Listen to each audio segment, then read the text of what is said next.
Welcome back to another English lesson. In today's English lesson, we are going to talk about how you can watch President Trump becoming president in English. This lesson will be great for anyone studying for the IELTS or TOEFL exam, if you want to have better English conversations, or maybe you want to become an American citizen. We will go over at least 20 terms to help you achieve your goal. This is not the first time Trump has been sworn in as president. We'll talk more about that English phrasal verb in a second, but it is going to be big news here in the United States in just a couple days. We will go over terms like inauguration, oath of office. We will talk about who the Chief Justice is and why they are important. We will talk about the First Lady. We will talk about what it means to transition. We have to talk a little bit about the Constitution. Of course, we will talk about some of the important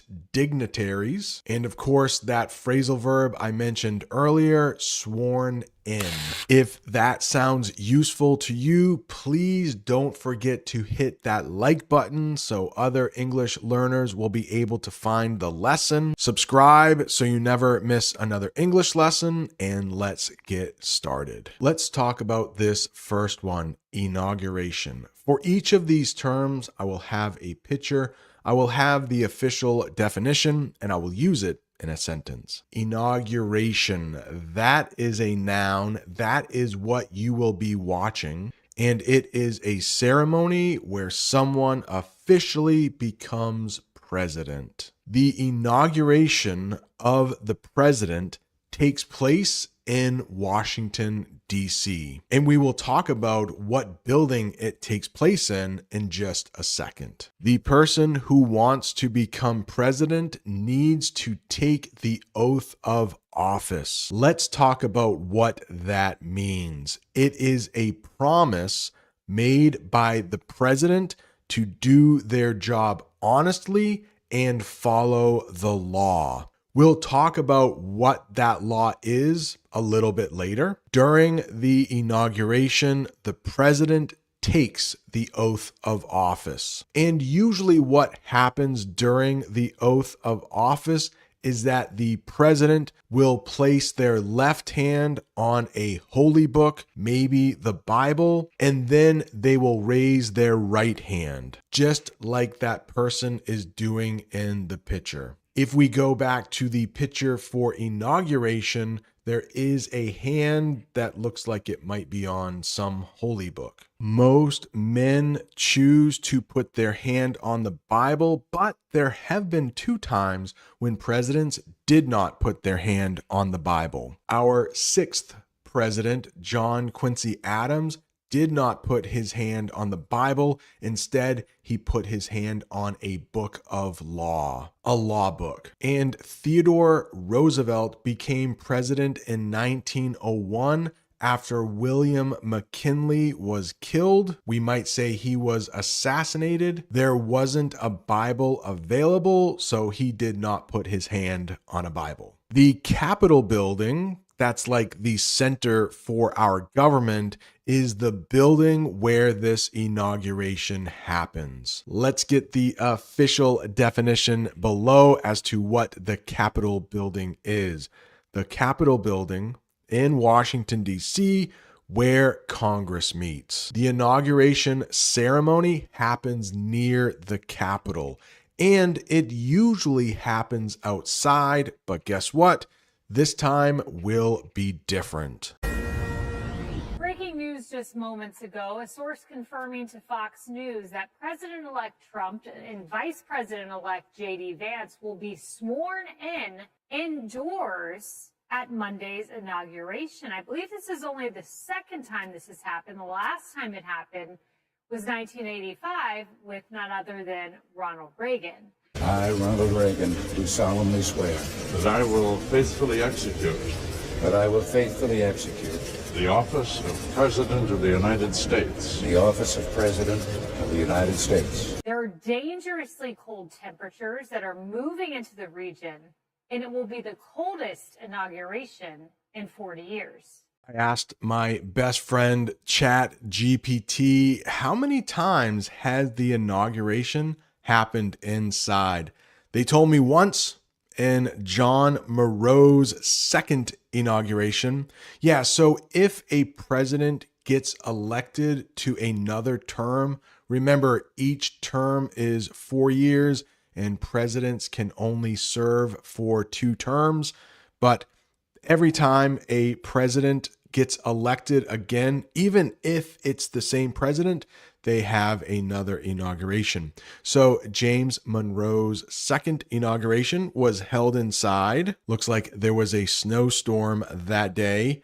William Howard Taft's inauguration, he only served 1 term, but there was a blizzard or a really bad snowstorm. Ronald Reagan, back in 1985, really cold temperatures. In the newscast, they only knew about this other one. And of course, Monday's inauguration will happen inside because it's just simply too cold to do it outside. We need to talk about the Chief Justice of the Supreme Court because they play an important role in the inauguration. But the Chief Justice is the leader of the Supreme Court who swears in the president. He is the person that says, "Repeat after me." He will say some words and then the president will repeat what he says. The Chief Justice will ask the president to repeat the oath. And the current Chief Justice is a guy named John Roberts. Let's learn a little bit more about him. Chief Justice John Roberts became the 17th Chief Justice of the United States on September 29th, 2005, after being nominated by President George W. Bush. Maybe we should talk a little bit about that. We have our 47th president coming up, Donald Trump, but we've only had 17 chief justices. Why is that? Well, as we will read in just a little bit, when a judge is appointed to the Supreme Court, they serve for life. Presidents can serve for up to 8 years. Senators are elected for 6-year terms, but justices or judges on the Supreme Court will serve for life or until they retire. He was born on January 27th, 1955, making him 69 years old now. Chief justices serve for life or until they choose to retire, so there is no set end date for his time on the court. There is a really good chance there will be a first lady at a presidential inauguration. What is a first lady? Well, simply the wife of the president. The first lady stands next to the president during the inauguration. And in green there is Melania Trump. She will become first lady on Monday, January 20th. Again, of course, she was first lady before. And in the other half of the picture, we have Dr. Jill Biden. She, of course, is Joe Biden's wife. The national anthem will be played at the inauguration, and that is a country's official song. Maybe I can play a little bit of our country, the United States national anthem, right here.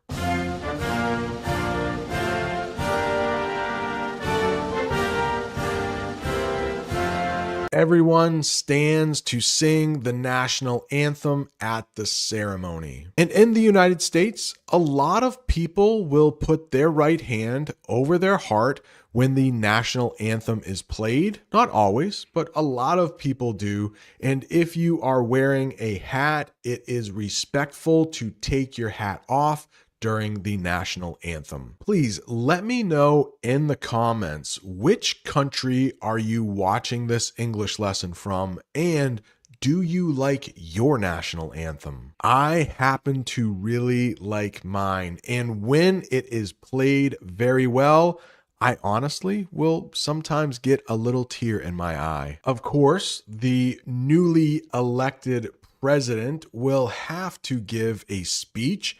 Those are words spoken to a group of people. The president gives a speech after being sworn in. Let's take a quick look at some famous speeches given by presidents right after they have been sworn in. First up is John F. Kennedy. And so, my fellow Americans, ask not what your country can do for you, ask what you can do for your country.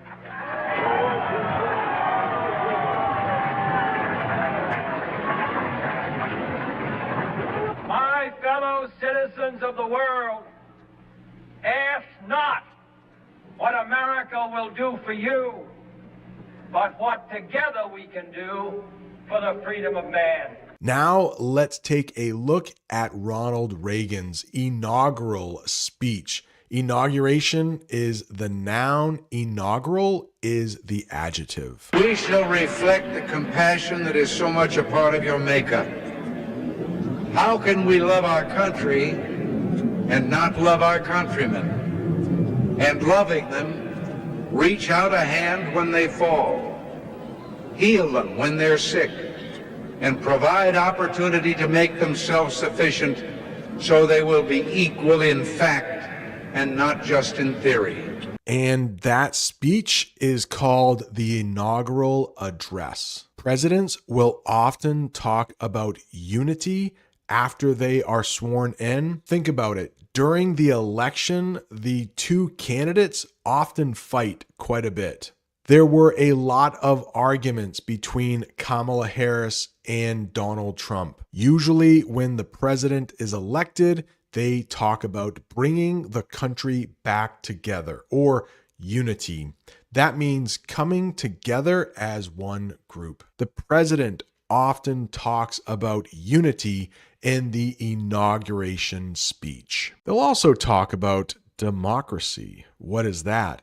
A system of government where people vote for their leaders. The inauguration celebrates democracy in action. It's a reminder that the people of the United States has picked that person as their leader. I'm sure we could think of some countries that do not have a democracy. I'm thinking maybe China? I don't know. Maybe North Korea? Maybe Russia? I don't know. Let me know if you disagree.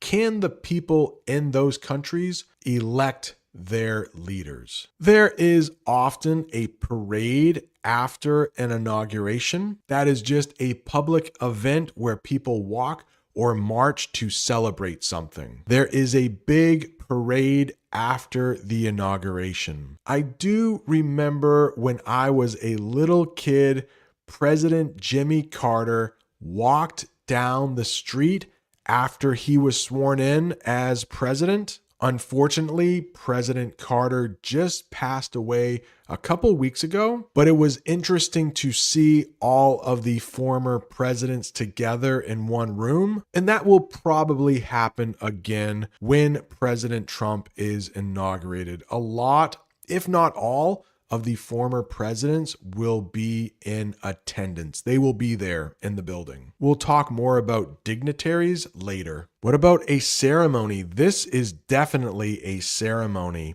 a formal event to celebrate something important. The inauguration ceremony happens once every 4 years. And of course, another type of ceremony is a wedding ceremony. What about this? Transition. We'll talk about this word twice, but a transition is a change from one thing to another. The inauguration marks the transition to a new president. Let's take a closer look at this picture. This man might have grown up in India, but he has moved to the United States. That would be quite a transition. Let's look at the sentence below. He had a difficult transition moving from India to the United States. Maybe a different language, definitely a different culture, maybe some different food, maybe a different job. it could be quite a difficult transition. I must mention the Constitution when talking about the presidential inauguration. This is the law that the president promises to follow. Our Constitution is the set of laws that guide our country. The president promises to protect the Constitution. Maybe I should do a series of English lessons on the Constitution. We have something called the First Amendment, which gives us the freedom of speech and like 4 other very important freedoms. The Second Amendment allows Americans to own guns. If that sounds like something you would like, let me know in the comments. Earlier, we talked about transition, but now let's talk about tradition, something that people have done for a long time. The inauguration is an American tradition. Do you know what else is a tradition in the United States? Celebrating Thanksgiving. We do it every November. I think I have an English lesson or 2 on this channel about Thanksgiving. Okay, so let's get into what dignitaries mean, because there will probably be a lot of dignitaries in attendance. These are important or famous people at an event. Many dignitaries attend the inauguration ceremony. Elon Musk will be there. Who is Elon Musk? The CEO or boss at Tesla and SpaceX. He gave $200 million to elect Trump. Musk will help Trump over the next 4 years. I have done an English lesson on what Elon Musk will do for President Trump. I will leave a link to that at the end of this one. Jeff Bezos will also be there. He is the founder of Amazon. Those last 2 men are very rich. And guess what? This next one is also very rich. Mark Zuckerberg, Meta's CEO. Do you know Meta?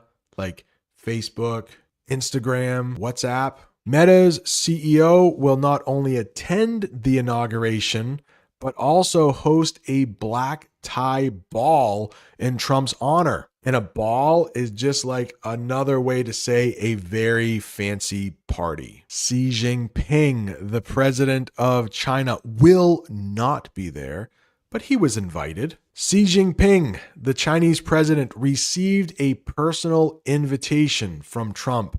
However, he declined the offer and is expected to send his vice president instead. Viktor Orban, he is the head of state in Hungary. Let's talk a little bit more about him. The Hungarian prime minister has been invited to the inauguration, reflecting Trump's outreach to various global leaders. I think Trump and Viktor Orban are pretty good friends. You may have heard of this guy, Barack Obama. He was the center of attention for 2 inaugurations. He was elected president twice. The former president will attend the inauguration, keeping with the tradition of peaceful transitions of power. We'll talk more about that peaceful transition of power in just a minute. Do you know who will not be there? A former first lady, Barack Obama's wife, Michelle Obama. The former first lady will not attend the inauguration. Some people think she is doing this because she doesn't like Trump. She did not attend former President Carter's funeral. I am not saying this, but some people are saying she and Barack Obama are not getting along. I've seen some news reports about that. I don't believe it. I don't think there is enough evidence to say that. I think it's more likely that she does not like President Trump. Going back to these dignitaries, all of the former presidents and their wives, including Joe and Jill Biden, will be in attendance. Let's talk a little bit more about this picture. On the left is a man named George H.W. Bush. He was once our president. Unfortunately, he has passed away. Next to him is Barack Obama. In the middle is George W. Bush. He is the son of George H.W. Bush. Next to him is Bill Clinton, another former president. And all the way on the other side is a man named Jimmy Carter. Yes, a former president. Unfortunately, he passed away just a couple weeks ago at the age of 100. Here we have an English phrasal verb, sworn in. That means officially start a new job after taking an oath. The president is sworn in during the inauguration. And we talked about transition before. This is very much the same. Peaceful transfer of power. We say that a lot when one president takes over for another president. It means changing leaders without violence or fighting. The inauguration shows the peaceful transfer of power. That means very important or special in history. Every inauguration is a historic event. The vice president will also be sworn in, and that is the person who is second in command to the president. Hopefully, the president never dies in office, but if they do, the vice president will become president. Let's look at a sentence that uses vice president. The vice president also takes an oath during the inauguration. And our new vice president's name is J.D. Vance. When the president is officially sworn in, yes, he is president, but he also becomes commander-in-chief. And that is the president's role as the leader of the military. After the inauguration, the president becomes commander-in-chief. Yeah, so hopefully the United States does not go to war while President Trump is president, but if we do, he will be the leader of the military. Now, he can't officially declare war. That is the job of the Senate. But once war is declared, he is the leader of the military. In today's English lesson, you are going to learn about a presidential tradition that you may not have known about. I don't know. Oh. What's in there? Thank you, Peter. It could have been years before we found it. Wow. Thank you. Can you read that on the outside? Maybe we should all read it together. Let's read it.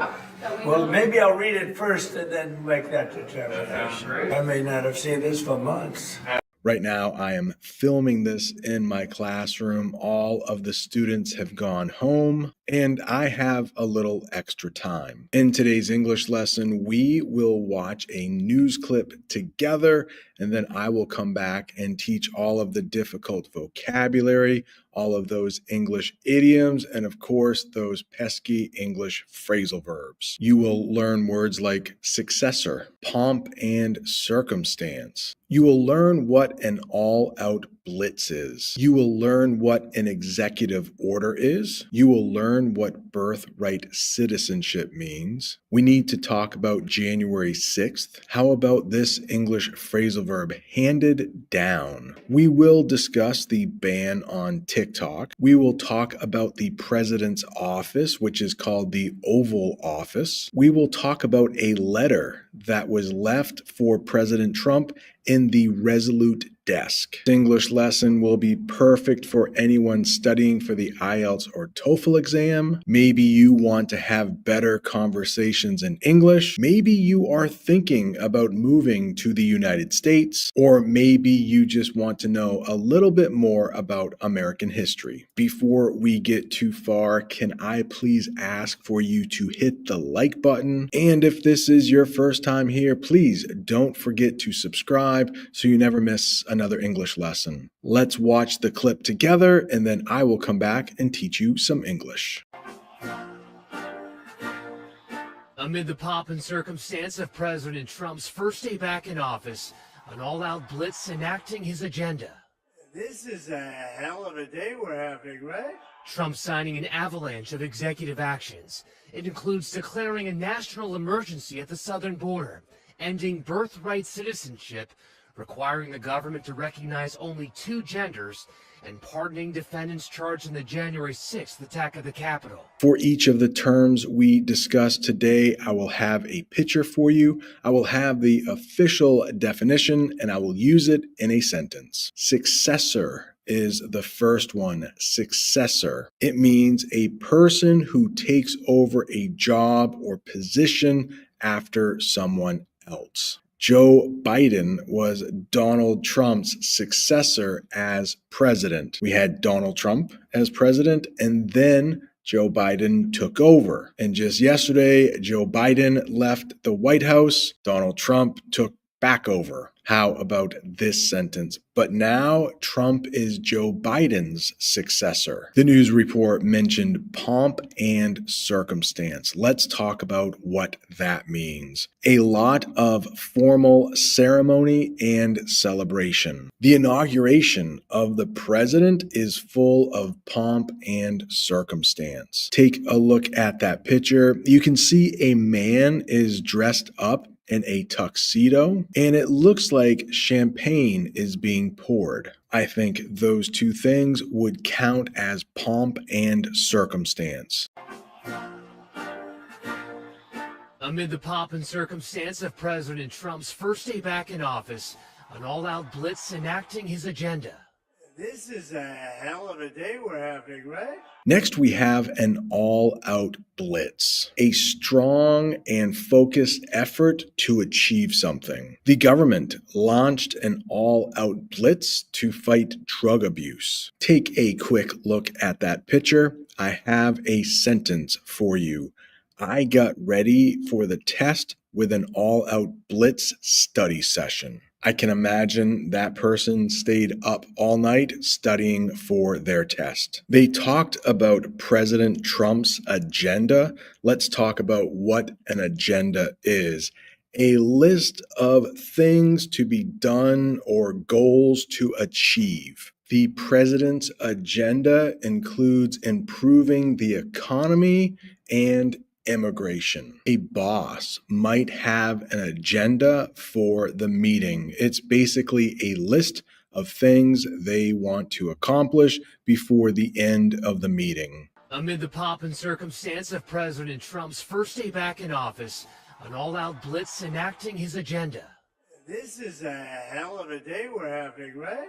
Trump signing an avalanche of executive actions. It includes declaring a national emergency at the southern border, ending birthright citizenship, requiring the government to recognize only two genders, and pardoning defendants charged in the January 6th attack of the Capitol. Next, we have avalanche. In the news clip, it is used as an idiom, but a real avalanche is when you have a mountain with a lot of snow and all of that snow starts to tumble down that mountain. It can be pretty dangerous. But if you use it as an idiom, the definition might be more like this: a large amount of something happening all at once. After the president's speech, there was an avalanche of media coverage. Probably a lot of reporters were trying to ask him questions. Right when President Trump took office, there was a lot of talk about executive orders. Those are official rules made by the president that have the power of law. The president signed several executive orders on climate change. Now, when a president signs an executive order, they are just working by themselves. It is not as strong as if they involve Congress. Look at that sentence at the bottom. Executive orders can be undone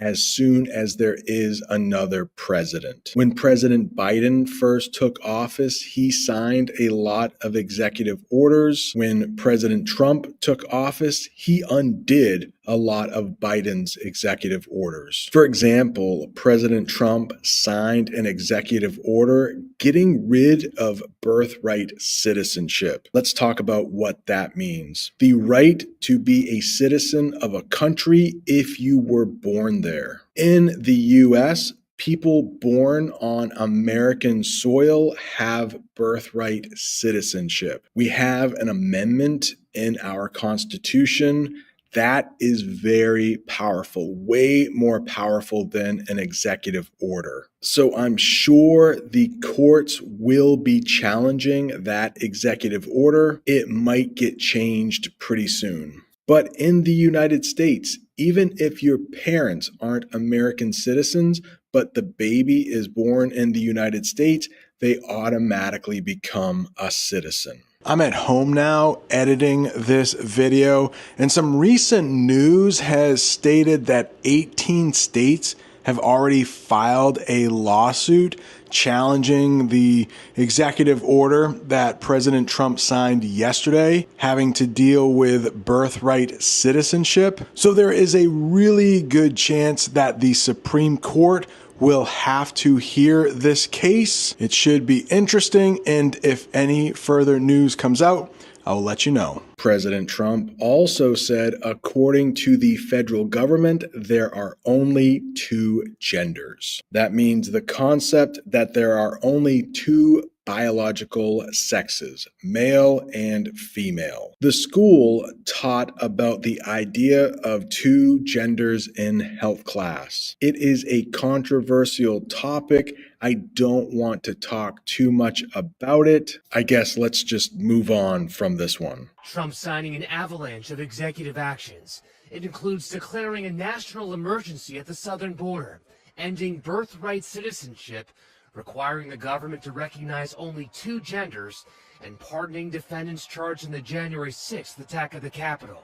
There was also talk of pardoning the J6 or the January 6th criminals, people who committed crimes. January 6th is when people broke into the Capitol building in the United States. Let's get the official definition. January 6th, or J6, refers to the events of January 6th, 2021, when rioters stormed the U.S. Capitol. Many people watched the news about the events of January 6th with shock. I remember for some reason I was not in school that day and I was watching everything happen live. Yeah, I was shocked to see American citizens breaking windows and entering the Capitol building. Now, President Trump says he will pardon the J6. He called them hostages, but they are in jail right now or prison right now. A pardon is when a government forgives someone for their crime and removes their punishment. So now that President Trump has pardoned the people involved in January 6th, they will be getting out of jail soon. Did you also see in the last 15 minutes of President Biden's presidency, he pardoned like a lot of members of his family? Let's look at a sentence that uses pardon.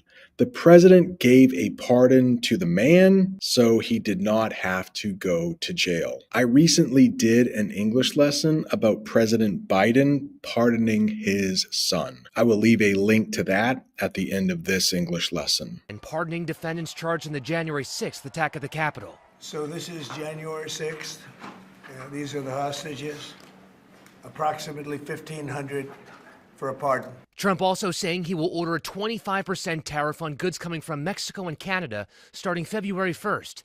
Experts warning the added tax could get handed down to Americans, raising prices at the store. Tariffs have been big news in the United States. That is a tax on goods brought into a country. So any goods coming from Canada or Mexico will now have a 25% tax. Americans will have to pay extra to get goods from Canada and Mexico. The government placed a tariff on imported steel to protect local businesses. It's designed so Americans will buy more things made in the United States. We have an English phrasal verb here, handed down, passed from one person or generation to another. The resolute desk. We will talk more about this desk in a minute. The Resolute desk was handed down through several presidents. In the picture, it looks like one brother is handing down clothes to another brother. Maybe the older brother cannot wear the clothes anymore. They are too small, so he is giving them to his little brother. My brother is younger than me, so he often got my hand-me-down clothes. Clothes that are handed down to a younger sibling or a younger cousin might be called hand-me-downs. Trump also saying he will order a 25% tariff on goods coming from Mexico and Canada starting February 1st.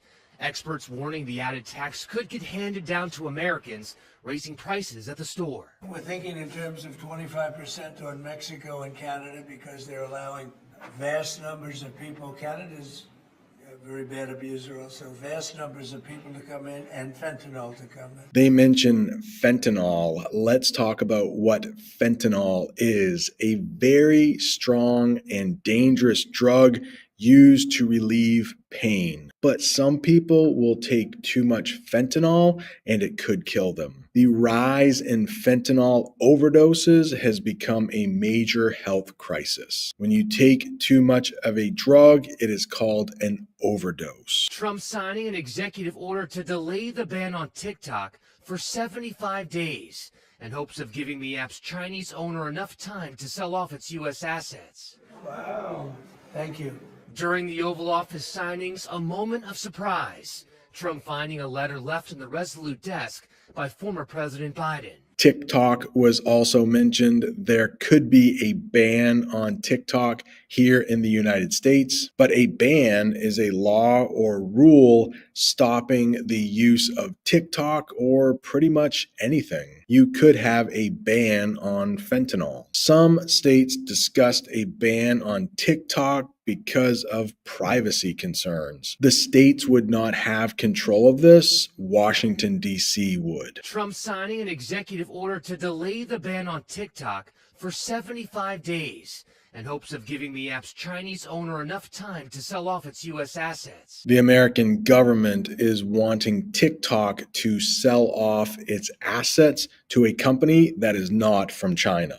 To sell off assets means to sell items or property, usually for financial reasons. This is not for financial reasons, it's for security reasons. Some people in the American government are worried that the Chinese government would be stealing information from American citizens. The company that owns TikTok, ByteDance, needs to sell off assets to a company that is not Chinese. Oh, thank you. During the Oval Office signings, a moment of surprise. Trump finding a letter left in the Resolute desk by former President Biden. Maybe we should all read it together. Let's read it. Well, maybe I'll read it first and then make that determination. The Oval Office. We saw President Trump signing executive orders in the Oval Office. It is simply the president's office in the White House. The president met world leaders in the Oval Office. President Biden left a letter to President Trump in the Resolute desk. First, let's talk about what the Resolute desk is. It's a large, historic desk in the Oval Office used by the president. The president signed the new law at the Resolute desk. Now, Resolute has a meaning in English, and it means when you promise to do something and never stop trying. She was resolute in her decision to learn English, no matter how hard it was. And the first time a letter was left for an incoming president was back in 1989. Ronald Reagan left a letter in the Resolute desk to his vice president, George H.W. Bush, who was just elected president. The first president to receive the Resolute desk was a president named Rutherford B. Hayes. Yeah, I'm not kidding. His name was Rutherford B. Hayes. And it comes from a ship, a British ship, called the HMS Resolute. The British were using that ship to explore the Arctic. It got stuck in ice, and eventually an American ship helped free the Resolute. Some of the wood from that ship was made into that desk. Queen Victoria gave President Hayes that desk in 1880. President John F. Kennedy was the first president to put the Resolute desk in the Oval Office. Thank you. During the Oval Office signings, a moment of surprise. Trump finding a letter left in the Resolute desk by former President Biden. Maybe we should all read it together. Let's read it. Well, maybe I'll read it first and then make that determination. And we are already seeing lawsuits challenging Trump's move to end birthright citizenship in a lawsuit filed overnight. It calls the order flagrantly illegal and an attempt to redefine a right enshrined in the very fabric of our country. In the news clip, they also mention flagrant. Let's talk about what flagrant means. Clearly wrong or offensive. The politician's flagrant disregard for the rules caused outrage. And I do have a picture of a basketball game for flagrant because a really bad foul in basketball is called a flagrant foul. Take a look at that basketball player. He is basically slapping the other player in the face. Right now, the United States has about 1,000 soldiers at the border with Mexico. President Trump just asked for 2,500 more, and there could be up to 10,000 troops along the border with Mexico. In today's English lesson, we will look at a news clip that talks about how President Trump wants to get rid of, deport illegal immigrants. And in that news clip, we will talk about all of the difficult vocabulary, the English idioms, and of course, those pesky English phrasal verbs they use. We'll talk about what a border is, the English phrasal verb cracking down. Of course, we need to talk a lot about immigration, detainees, another English phrasal verb, end up on. We'll talk about what a contingent is, migrants, deportation, gross miscarriage. We'll talk about what it means to seek asylum. We'll talk a little bit about the government, like the Justice Department and the State Department. We will also talk about our new Secretary of State. His name is Marco Rubio. This English lesson will be great for anyone who wants to have better conversations in English, anyone who is studying for the IELTS or TOEFL exam. Before we get to the news clip, please don't forget to hit that like button. That way other English learners will be able to find the English lesson. If this is your first time here, go ahead and subscribe so you never miss another English lesson. Turning now to politics, President Trump is giving new details about cracking down on illegal immigration and using the military to help do it. He's told the Pentagon to send more troops to the southwest border, and some future detainees are likely to end up on military bases. The first thing we should talk about is what is a border in English. For each of these terms, I will have a picture, I will have the official definition, and I will use that in a sentence. A border is a line that separates two countries. In the United States, we have two big borders, the one with Mexico and the one with Canada. Here is a sentence. The United States shares a border with Mexico and Canada. I have never been to the Mexican border. I will be visiting Mexico in a couple months, but I will be flying into Mexico. I have been to the Canadian border and I have made an English lesson there. I will put a link to that English lesson at the end of this one. Next, we have the English phrasal verb cracking down. Let's talk about what that means. Taking strong action to stop unwanted activities. Let's take a look at the picture before we get to the sentence. This mother might be cracking down on some of the behavior her son is doing. Maybe he is being mean to his sister, so his mom says, enough of that. You are going to get in trouble if you do it again. She is cracking down on that behavior. Let's look at this sentence. The government is cracking down on illegal immigration. And don't worry, we are talking about immigration next. Turning now to politics, President Trump is giving new details about cracking down on illegal immigration and using the military to help do it. He's told the Pentagon to send more troops to the southwest border, and some future detainees are likely to end up on military bases. Nancy Cordes is at the White House for us. She's following all this. Nancy, good morning.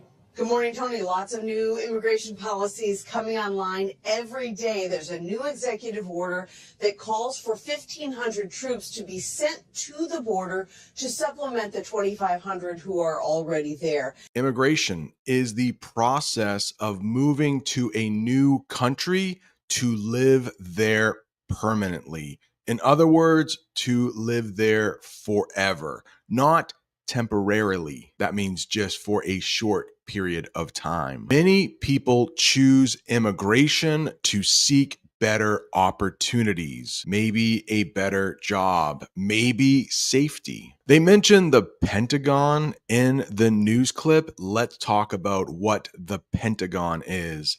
The headquarters of the United States Department of Defense. The Pentagon announced the deployment of troops to the border. If you have seen some of my other English lessons, I have talked about deployment or deploying. That means like sending people out somewhere. They are sending out troops to the border. Detainees. These are not prisoners, but the definition might sound like it. People who are held in custody, especially for legal reasons. They're not arrested yet. They're just in custody. We have also talked about in custody in past English lessons. The detainees were waiting for their immigration hearings. He's told the Pentagon to send more troops to the southwest border, and some future detainees are likely to end up on military bases. What about this English phrasal verb with two prepositions, end up on? That means to finally be in a particular place or situation. After a long journey, they ended up on the streets of a new city. This can be a tricky one, so I have a couple bonus sentences for you. The sentence and this picture go together. He argued with his coach, so he ended up on the bench at the beginning of the game. Take a look at this sentence. At first, she didn't want her to go, but she ended up taking the trip with her friends. At first, she said she didn't want to go on the trip because of somebody, but in the end, she ended up going. Nancy, good morning. Good morning, Tony. Lots of new immigration policies coming online every day. There's a new executive order that calls for 1,500 troops to be sent to the border to supplement the 2,500 who are already there. And now sources tell CBS News the new administration is thinking about dispatching a much larger military contingent. I did almost an entire English lesson about executive orders. Just in case you didn't see that lesson, let's talk about it. It might be review. An executive order is an official directive from the president that has the power of law. It's like an official statement from the president to change something. The president signed an executive order to increase border security. Supplement is the next one. It means to add something to improve or complete it. The teacher provided extra material to supplement the lesson. It's like something that helps something else. Take a look at that picture. In that person's hand might be vitamins, and they might use those vitamins to supplement their diet. We might actually call those things supplements. And now sources tell CBS News the new administration is thinking about dispatching a much larger military contingent to help seal the border. Trump officials are considering deploying 10,000 soldiers to the border and using U.S. bases to hold migrants awaiting deportation, according to an internal memo obtained by CBS News. This was a gross miscarriage of common sense. Next, we have dispatching. It is a verb, and it means sending someone or something to a specific place for a purpose. And in that picture, we might call that person a dispatcher. A dispatcher receives phone calls from people who need police officers or firefighters or an ambulance, and they will dispatch those vehicles where they are needed. That person is a dispatcher. Here is a sentence to supplement that definition. The company is dispatching extra workers to fix the problem. Next, we have a contingent. A contingent. Here, this would be a noun. Contingent is a group of people united by a common feature, forming part of a larger group. A contingent of soldiers was sent to assist in the operation. So we might say that a contingent of 2,500 soldiers are being dispatched to the border to supplement the 1,000 troops that are already there. There's a new executive order that calls for 1,500 troops to be sent to the border to supplement the 2,500 who are already there. And now sources tell CBS News the new administration is thinking about dispatching a much larger military contingent to help seal the border. Trump officials are considering deploying 10,000 soldiers to the border and using U.S. bases to hold migrants awaiting deportation, according to an internal memo obtained by CBS News. This was a gross miscarriage of common sense. The news clip mentions migrants. Let's talk about what migrants are. They are people who move from one place to another, especially to find work or better living conditions. In the United States, we have migrant workers. They might pick vegetables or fruits, and they move to wherever those fruits or vegetables are ripe and need to be picked. Migrants often face challenges when settling in a new country. Deportation. This is such a sad word. It's the act of sending someone back to their native country, usually for legal reasons. There might be some illegal immigrants in the United States. They commit crimes here, and then they are deported. That is the verb. The government ordered the deportation of individuals without proper visas. They talk about internal memos in the news clip. Let's talk about what those are. A message sent within an organization to share information. Internal means it usually stays inside the company, inside the government. Maybe it is not supposed to get out to the public. The manager sent an internal memo about the new policy changes. A gross miscarriage. I think it is President Trump who says this, and it means a serious and unfair mistake or failure. Yeah, that person looks like they might have just conducted a gross miscarriage of something. The wrongful conviction was a gross miscarriage of justice. That is so sad. When someone is convicted of a crime they didn't do and they have to spend a lot of time in jail for something they just didn't do. It happens quite a bit, and it's so sad.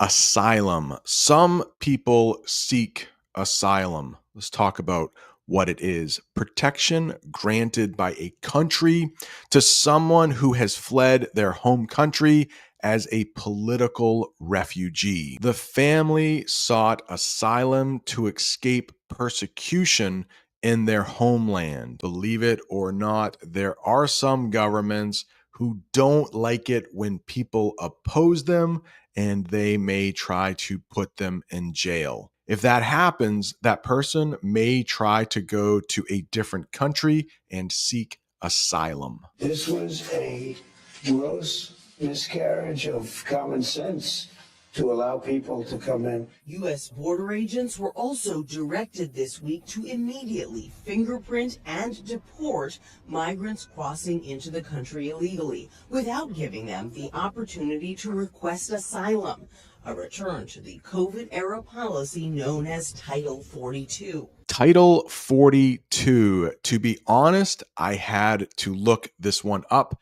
I didn't know what it was, but it is a U.S. health law used to prevent the spread of diseases recently applied to control immigration. So this happened during 2020 when there was a virus going all around the world. Title 42 was used to keep immigrants out of the United States to try to prevent the spread of disease. Under Title 42, migrants were quickly expelled or kicked out to prevent COVID-19 spread. U.S. border agents were also directed this week to immediately fingerprint and deport migrants crossing into the country illegally without giving them the opportunity to request asylum, a return to the COVID-era policy known as Title 42. New White House Press Secretary Caroline Leavitt. This is something President Trump campaigned on. The American people have been waiting for such a time as this. Press secretary is mentioned. Who is that? It is a person who communicates official information to the media or to reporters on behalf of an organization or government. The president has a press secretary. This person talks to reporters because the president is usually too busy to talk to reporters. Although President Trump, in his first few days in office, has talked to reporters quite a bit. I don't think we've seen his new press secretary yet. The press secretary addressed questions during the news conference. New White House Press Secretary Caroline Leavitt. This is something President Trump campaigned on. The American people have been waiting for such a time as this. Another memo obtained by CBS News, this one from leaders at the Justice Department, directs employees nationwide to investigate any instances of state and local officials impeding the Trump administration's new immigration enforcement policies. The Justice Department, what is that? The U.S. Federal Department, that means it is in Washington, D.C., responsible for making sure laws are followed. The Justice Department announced new measures against corruption. That is just an example sentence. But the Justice Department has some other names. You might hear the Justice Department called the DOJ, meaning like the Department of Justice. And the Attorney General is the leader of the DOJ. Pam Bondi, there is a picture of her. Pam Bondi is Trump's nominee. The president picks who he wants, and then the Senate has to confirm them. It's basically like they have to say, yes, this person is okay. Impeding. What does that mean? Delaying or preventing something by obstructing it. In other words, you try to slow something down so it can't happen. Heavy traffic was impeding the progress of emergency vehicles. So if there is a fire and a fire truck has to get to it, if there is a lot of traffic, that could impede the movement of the fire truck.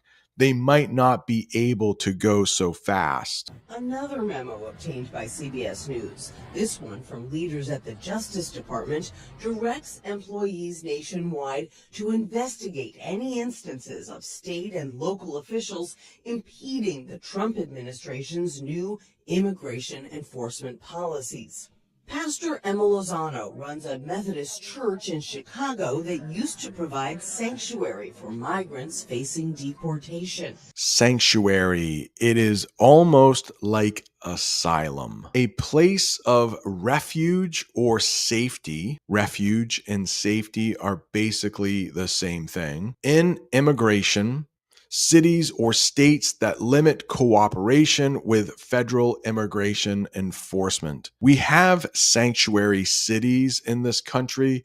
Los Angeles is one, Chicago is one. If the police are trying to go in and get immigrants out of the country, it might be harder to do if it's in a sanctuary city. The city declared itself a sanctuary for undocumented immigrants. Undocumented means they don't have any papers. It's like a nice way to say they are illegal. When talking about immigration, you might hear of ICE, Immigration and Customs Enforcement, a U.S. agency responsible for enforcing immigration laws. Like, this is the group of police that try to remove illegal immigrants from the country. ICE conducted operations to locate and detain unauthorized immigrants. Pastor Emma Lozano runs a Methodist church in Chicago that used to provide sanctuary for migrants facing deportation. But now she's worried that it could make her church a target for ICE. We're telling our families from my church and that if you are deported, you should already have paperwork set so we know where your children need to go.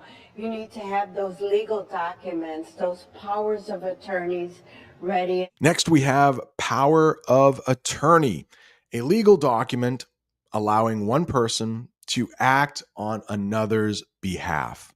For example, my wife has the power of attorney over me. If I have an accident and I can't speak for myself, she can do it for me. She granted her son power of attorney to manage her affairs. If somebody gets older and their brain isn't working so well, before their brain started not working as well, hopefully they signed off power of attorney to someone they trusted so that person can speak for them when it comes to legal things. We're telling our families from my church and that if you are deported, you should already have paperwork set so we know where your children need to go. You need to have those legal documents, those powers of attorneys ready. In an Oval Office sit-down last night, President Trump repeated false claims that other countries are sending their prisoners here. A sit-down is a meeting or discussion between people. The manager requested a sit-down with the team to discuss the project. False claims. False claims. This is just another way to say lies. He claims to have seen a UFO last night, but many people think that is false. In an Oval Office sit-down last night, President Trump repeated false claims that other countries are sending their prisoners here. They've emptied their jails. I would, if I were the president or prime minister or something of another country, I'd empty my jails right into America. And in another big move by the Trump administration, the State Department has now canceled all refugee travel to the United States and halted refugee processing. Another piece of the federal government is the State Department, the U.S. federal department that manages friendships between countries. I wanted to keep it positive. Not all relationships between countries are so friendly, but the State Department deals with that too. The State Department issued a travel advisory for the region. This guy, Marco Rubio, is the new Secretary of State. That is the leader of the State Department. The leader of the State Department is called the Secretary of State. Trump picked Marco Rubio to be his Secretary of State. He just was confirmed by the Senate. He won like 99-0. He was a senator. He didn't vote for himself. We have 100 senators. So basically, everyone in the Senate voted for this guy, which means he is really popular. And let's talk about refugees. Refugees are people who flee or leave their country due to war, persecution, or natural disaster. The refugees were seeking safety and a new life in a different country. Anytime you hear that word refugee, that means their home country was in a bad way for some reason. Oh no, it looks like we have a little trouble between President Trump and the president of Colombia. His name is Gustavo Petro. It seems like there were some Colombian citizens in the United States. They committed some crimes. The United States government arrested them, put them on a military plane,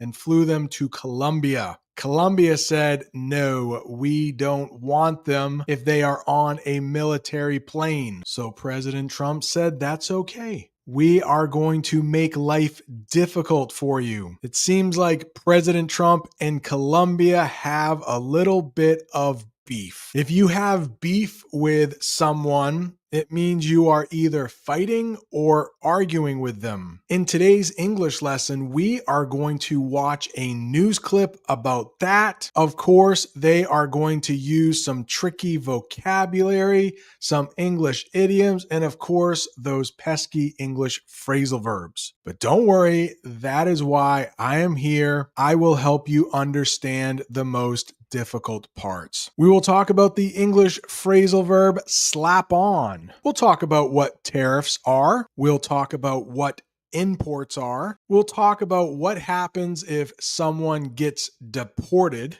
Diplomatic. A lot of native English speakers use this phrase in the coming days. We will discuss that. We will talk about what a border czar is. Do you know this verb? Conducted. Here is a great phrasal verb to know, ramps up. We'll talk about the difference between a military flight and a commercial flight. In all, I have about 23 new terms for you. If that sounds useful to you, please don't forget to hit that like button. That lets YouTube know this is a good lesson and they should show it to other English learners. And if this is your first time here, go ahead and hit that subscribe button so you never miss another English lesson. Let's take a look at the news clip, and then I will come back and teach those difficult terms. Earlier today, President Donald Trump announced that he would slap a 25% tariff on all imports from Colombia. The move came after Colombia refused to accept 2 U.S. military planes deporting migrants. For each of those difficult terms, I will have a picture for you. I will have the official definition, and I will use that term in a sentence. Slap on is the first English phrasal verb, and it means to quickly put or add something. Take a look at that picture. The teacher slapped on a new rule for the class. I think in the news report, they said President Trump slapped on new tariffs for Colombia. We will talk about what tariffs are next. Tariffs, those are a tax on goods coming into a country. The government added a tariff on imported cars, and we will talk about imports next. And those are goods coming into a country from another country. The store sells imports like coffee from Brazil. Let's talk about some of the imports Americans get from Colombia. You can see, of course, coffee, bananas, cut flowers. Let's take a look at these sentences below. The opposite of imports are exports. For example, Americans import coffee, flowers, and bananas from Colombia. The United States also imports bananas from Panama, Mexico, and Guatemala, just to name a few countries. So if Americans had the choice to buy bananas from Panama that don't cost 25% extra, or those Colombian bananas, guess what?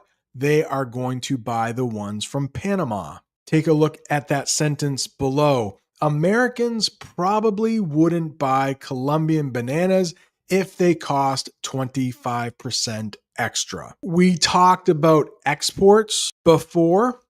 The United States exports cars to Colombia. As far as I know, Colombia is not adding tariffs to American cars. Who knows? They might do that just because President Trump put tariffs on Colombian goods. We have imports, exports, but we can talk about deporting when it comes to people. Deporting means sending someone back to their home country. The man was deported because he didn't have legal papers. Later on, we are going to call those legal papers documents. Earlier today, President Donald Trump announced that he would slap a 25% tariff on all imports from Colombia.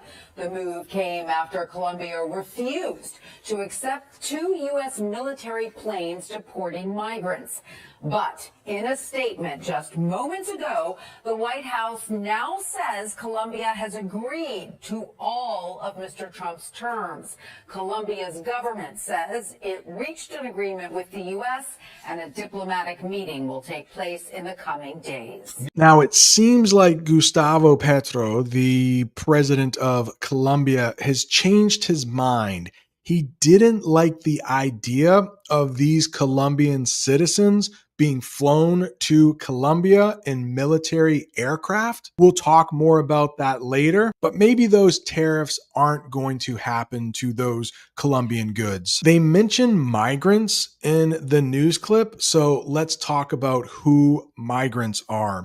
Those are people who move to a new place to live or work. Many migrants travel to find jobs in other countries. The big problem that the United States is having right now is that a lot of migrants are coming into the country illegally. They mentioned terms in the newscast. Now, sometimes we use terms when it comes to time, but this is different.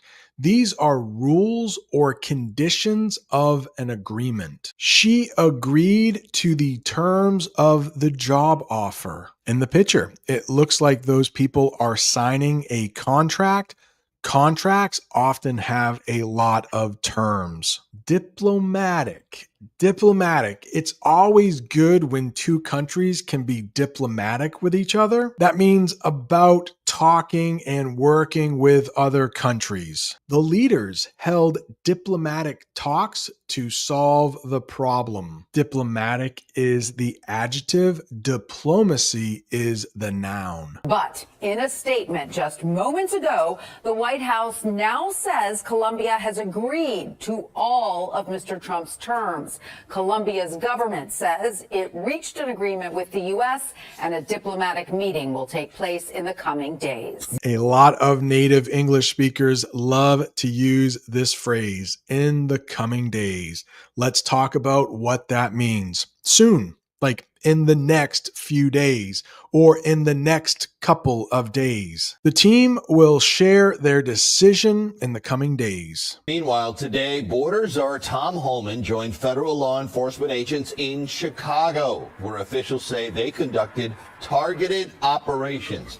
In fact, U.S. Immigration and Customs Enforcement arrested nearly 1,000 people today, with operations in Los Angeles, Atlanta, and Omaha, Nebraska Nebraska as well. They mention the border czar. Let's talk a little bit about what a border czar is. If you saw my last English lesson, I talked about the border. The border is just like a line between two countries. The US shares borders with Canada and Mexico. So a border czar is a person in charge of border issues. The border czar is working to make sure everyone in the United States is here legally. The man in the picture, his name is Tom Homan. He is the border czar for the US. That is not his official term. It's just kind of a funny term that President Trump is using. I think former President Biden picked his vice president,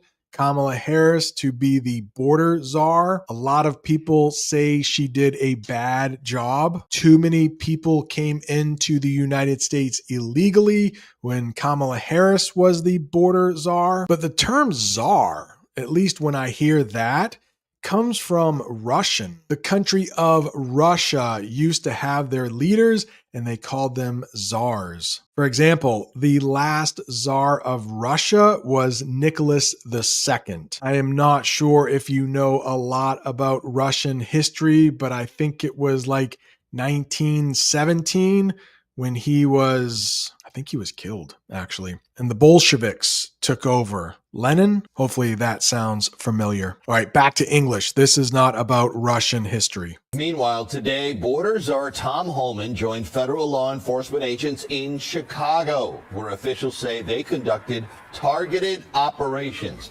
In fact, U.S. Immigration and Customs Enforcement arrested nearly 1,000 people today, with operations in Los Angeles, Atlanta, and Omaha, Nebraska as well. And as the enforcement ramps up, Homan has a stark warning to undocumented migrants.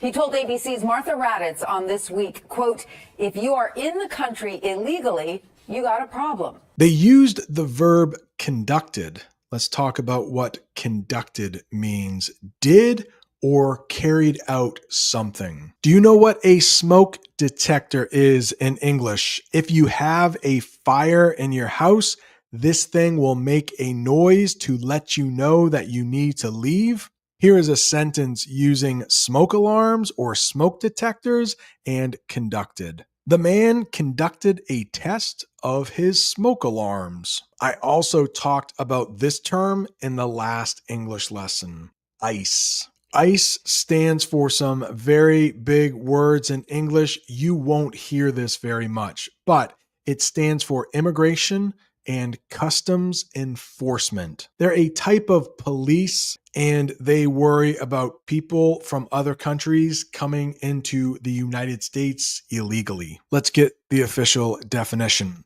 A U.S. government group that controls immigration. People coming in and out of the country. That's what immigration is. ICE checks the papers of people entering the country. English phrasal verb here, ramps up. It means increases or makes something bigger. The factory ramps up production during the holidays. You could say this if you want. I hope this is true. I am going to ramp up my studying this week. Maybe you are going to spend more time watching English lessons on YouTube. Maybe the wind is really starting to blow hard. You could say the wind is really ramping up. Meanwhile, today, border czar Tom Homan joined federal law enforcement agents in Chicago, where officials say they conducted targeted operations. In fact, U.S. Immigration and Customs Enforcement arrested nearly 1,000 people today, with operations in Los Angeles, Atlanta, and Omaha, Nebraska as well. And as the enforcement ramps up, Homan has a stark warning to undocumented migrants. He told ABC's Martha Raddatz on This Week, quote, "If you are in the country illegally, you got a problem." Eyewitness News reporter Sonia Rincon is in the newsroom with the latest developments. Sonia. Yeah, Tanya and Joe, the White House press secretary in just the last hour announced that Colombia has agreed to terms with the U.S., including accepting migrants from that country back on U.S. military flights. All this after President Trump announced those new tariffs and sanctions on Colombia for not accepting them. Now, just moments ago, the Colombian government announced it has come to an agreement with the U.S. And again, there will be that meeting between the two countries in the coming days. Meanwhile, the Trump administration's border czar is defending those latest ICE raids and deportation efforts, saying those in the country illegally who've committed crimes will be treated as threats to national security. Ooh, a stark warning. I can see somebody wagging their finger at somebody if they are giving them a stark warning. It means a very strong and serious warning, like telling someone you better be careful. The doctor gave a stark warning about smoking. Oh yeah, smoking is bad for you. I hope you don't smoke. They mentioned undocumented migrants. Let's talk about what that means, and we will also talk about what documents are. They are people who move to another country without legal papers. Undocumented migrants often face many challenges. As an American citizen, if I am walking down the street, I don't need to carry any documents with me. If I want to drive a car, the document I need is my driver's license. In about a month, I will be flying to Paris. I can't wait, but one of the documents I need to bring is my US passport. The press secretary, who is that? A person who talks to the news for the government. President Trump has his own press secretary. We will talk about her next. First, let's take a look at this sentence. The press secretary answered questions from reporters. And when we use that word press, that's what we mean, reporters, people who work for the news. Caroline Leavitt is Trump's current press secretary. Next, we need to talk about the difference between military flights and commercial flights. Military flights, those are flights run by the Army or the military. The military flights brought supplies to the island. Commercial flights, like I keep talking about my trip to Paris because I can't wait, but I am going to be taking a commercial flight to get to Paris. Flights for regular people to travel. We took a commercial flight to visit our family. And I guess the Colombian president didn't like the idea of Colombian citizens being flown into Colombia on military aircraft. And I understand that. Can you imagine Colombian citizens looking up in the sky and seeing these giant planes from the US? They look like military fighter jets. They're more like military cargo jets, but it could be pretty scary for Colombian citizens. Like, are we at war now? They talked about sanctions. A tariff is a type of sanction, but sanctions means rules or punishments from one country to another. The country faced sanctions for breaking international laws. We need to talk about what international means, right?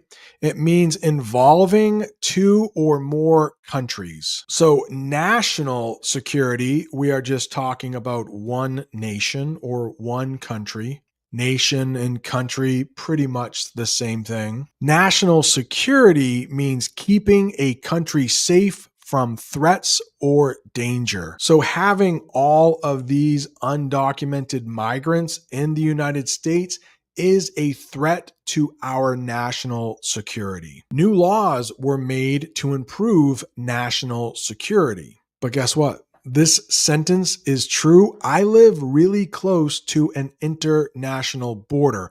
I live pretty close to Canada. It would take me about 2 hours to drive to the closest international border. Yeah, Tanya and Joe, the White House press secretary in just the last hour announced that Colombia has agreed to terms with the U.S., including accepting migrants from that country back on U.S. military flights. All this after President Trump announced those new tariffs and sanctions on Colombia for not accepting them. Now, just moments ago, the Colombian government announced it has come to an agreement with the U.S. And again, there will be that meeting between the two countries in the coming days. Meanwhile, the Trump administration's border czar is defending those latest ICE raids and deportation efforts, saying those in the country illegally who've committed crimes will be treated as threats to national security. If you're in the country illegally, you got a problem.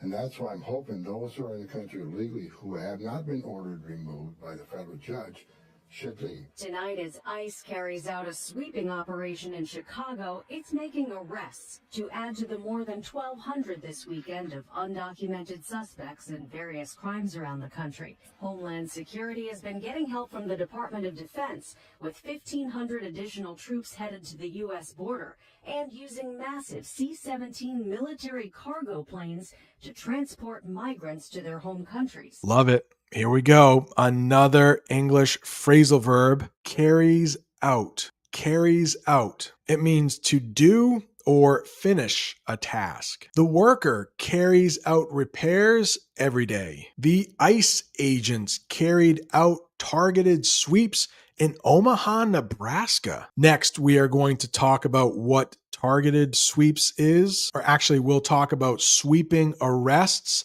versus targeted arrests. But maybe before we do that, I should put up a picture of where Omaha, Nebraska is. It is probably a state you have never heard of, right? Please let me know in the comments, have you heard of Nebraska? Sweeping arrests. That means a large number of arrests at once. And if the police are going to conduct, there's that word again. If the police are going to conduct sweeping arrests, they might need a big van like that. They are going to be arresting a lot of people. Police made sweeping arrests after the protest, but you might also have targeted arrests. Those are arrests focused on specific people, maybe like this one man in that building. That would be a targeted arrest. Let's look at a sentence that uses targeted arrest. The police made targeted arrests of gang members. Homeland Security. That is a U.S. group that protects the country from danger. It's part of the U.S. government. It is fairly new after the attacks of 9/11 back in 2001. The government created Homeland Security. Homeland Security checks travelers at the airport. Oh, and welcome back to another English lesson. I am filming this inside my classroom. The lighting isn't the best. The sun isn't even up yet, but I don't think anyone will bother us. I am just about the only person in this building. In today's English lesson, we are going to talk about tariffs and a possible tariff war between the United States and Canada and the United States and Mexico. I have 40 new terms for you in this English lesson. It will be a little longer than most of the English lessons, so I hope you are ready to learn a lot. This news clip comes from Fox News. They really like President Trump, so please keep that in mind while we watch the news clip. In the news clip, they are going to use advanced vocabulary. They are going to use English idioms, and of course, those pesky English phrasal verbs. You will also learn a little bit about the people who help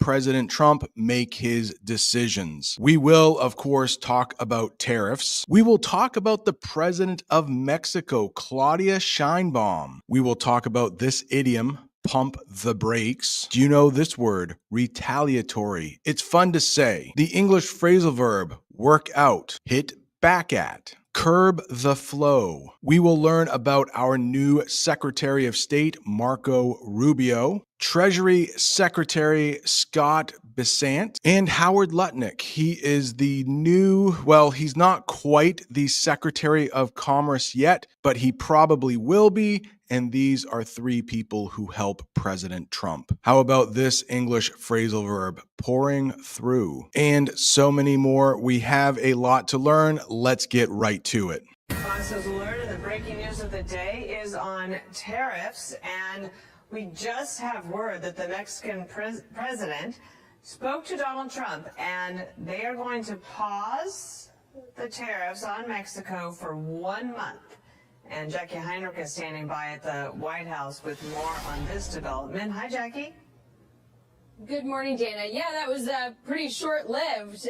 The president spoke with Mexican President Claudia Sheinbaum, the two sides agreeing to pump the brakes on the tariffs and then retaliatory tariffs that Mexico promised for the period of a month while they work out the terms of an agreement. The Mexican president just posted some of the details. Mexico is going to immediately send 10,000 members of the National Guard to prevent drug trafficking from Mexico to the United States, particularly fentanyl. For most of these words, I will have a picture, and for all of them, I will have the official definition, and I will use it in a sentence. Tariffs. Now, these are taxes. They are taxes that a country adds to goods or things that people buy coming from another country. The U.S. planned to impose tariffs on Mexican products, making them more expensive. And in the picture, you can see a Canadian flag. Tariffs were also going to be imposed on Canadian goods. But there has been a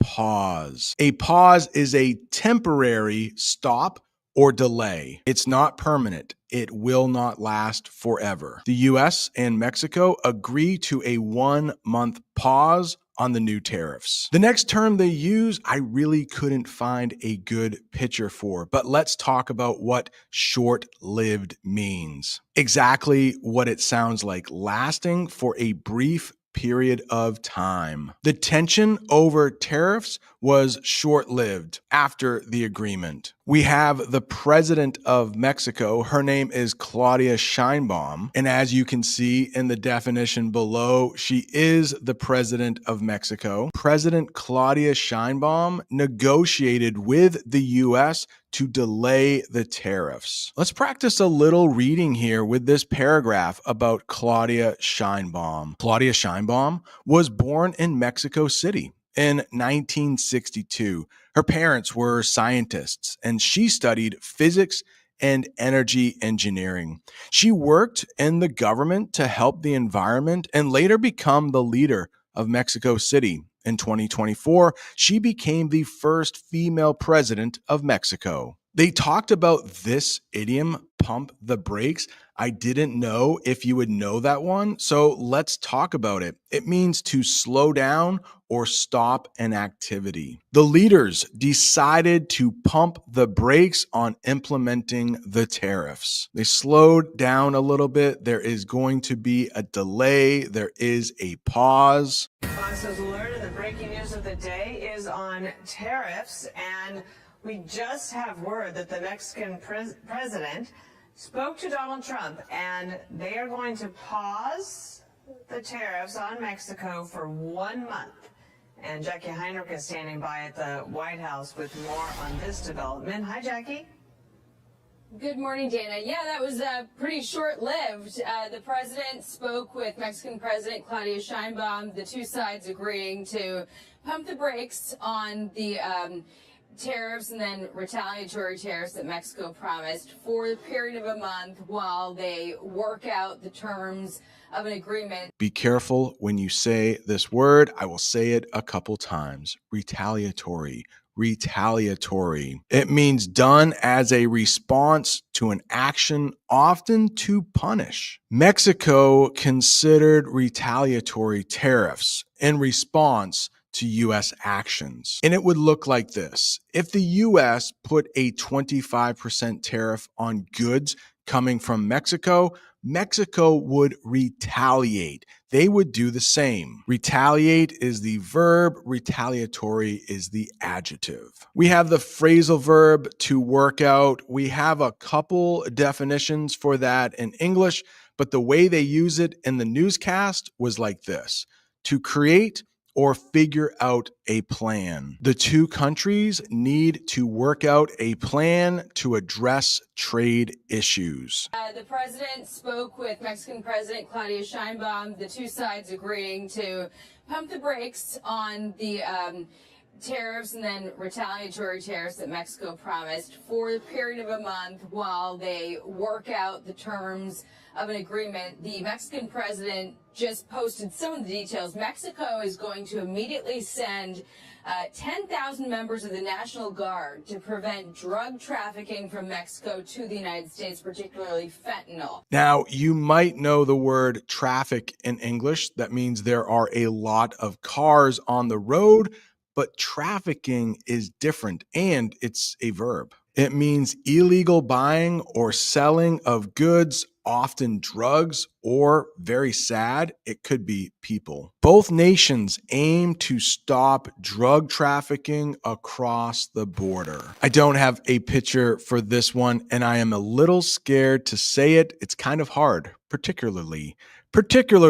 It means especially or more than usual. The U.S. is concerned about drugs, particularly fentanyl. We will talk about that in just a minute, but they are concerned about fentanyl entering the country. Hopefully, you don't know what fentanyl is. Maybe I can teach you a new term here, but it is a powerful and dangerous drug. Efforts are being made to reduce the smuggling of fentanyl into the U.S. President Trump said he is very concerned about the amount of fentanyl that comes through the Mexican border and also the Canadian border. Also, she says the U.S. is going to work with Mexico to prevent the trafficking of high-powered weapons to Mexico, something that Mexico hit back at when President Trump was threatening these tariffs was they were calling on the U.S. to curb the flow of guns from the U.S. down to the cartels. To hit back at,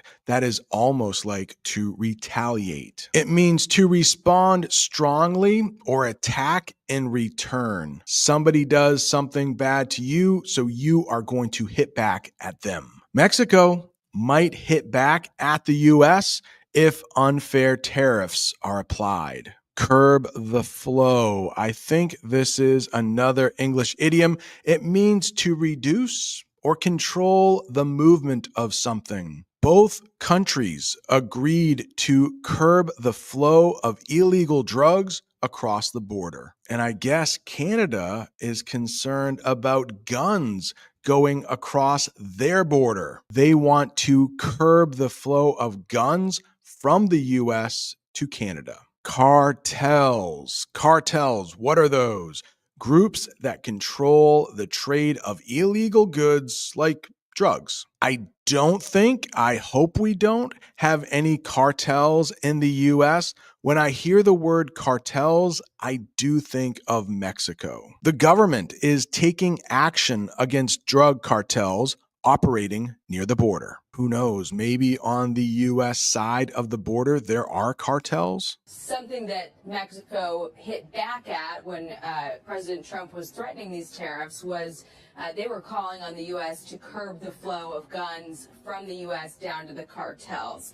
Sheinbaum says the two teams are going to begin working today on two fronts, security and trade. They mention on two fronts in the newscast. We have talked about fronts in the past when it comes to war. I mentioned in another English lesson how in World War II, the United States fought a war on two fronts. They fought one in Europe and one in the Pacific against Japan. The official definition: dealing with two areas or issues at the same time or simultaneously. The U.S. is addressing challenges on two fronts: trade and security. They are also putting tariffs on two fronts: the Canadian border and the Mexican border. Scheinbaum says the two teams are going to begin working today on two fronts, security and trade. And President Trump posted on Truth Social that part of that team is going to include Secretary of State Marco Rubio, Treasury Secretary Scott Bessent, and Secretary of Commerce Howard Lutnick, as well as some representatives from Mexico. I do not have a picture for Truth Social, but let's talk about it. It is a social media platform owned by President Trump. He shares a lot of updates on Truth Social. Let's use it in a sentence.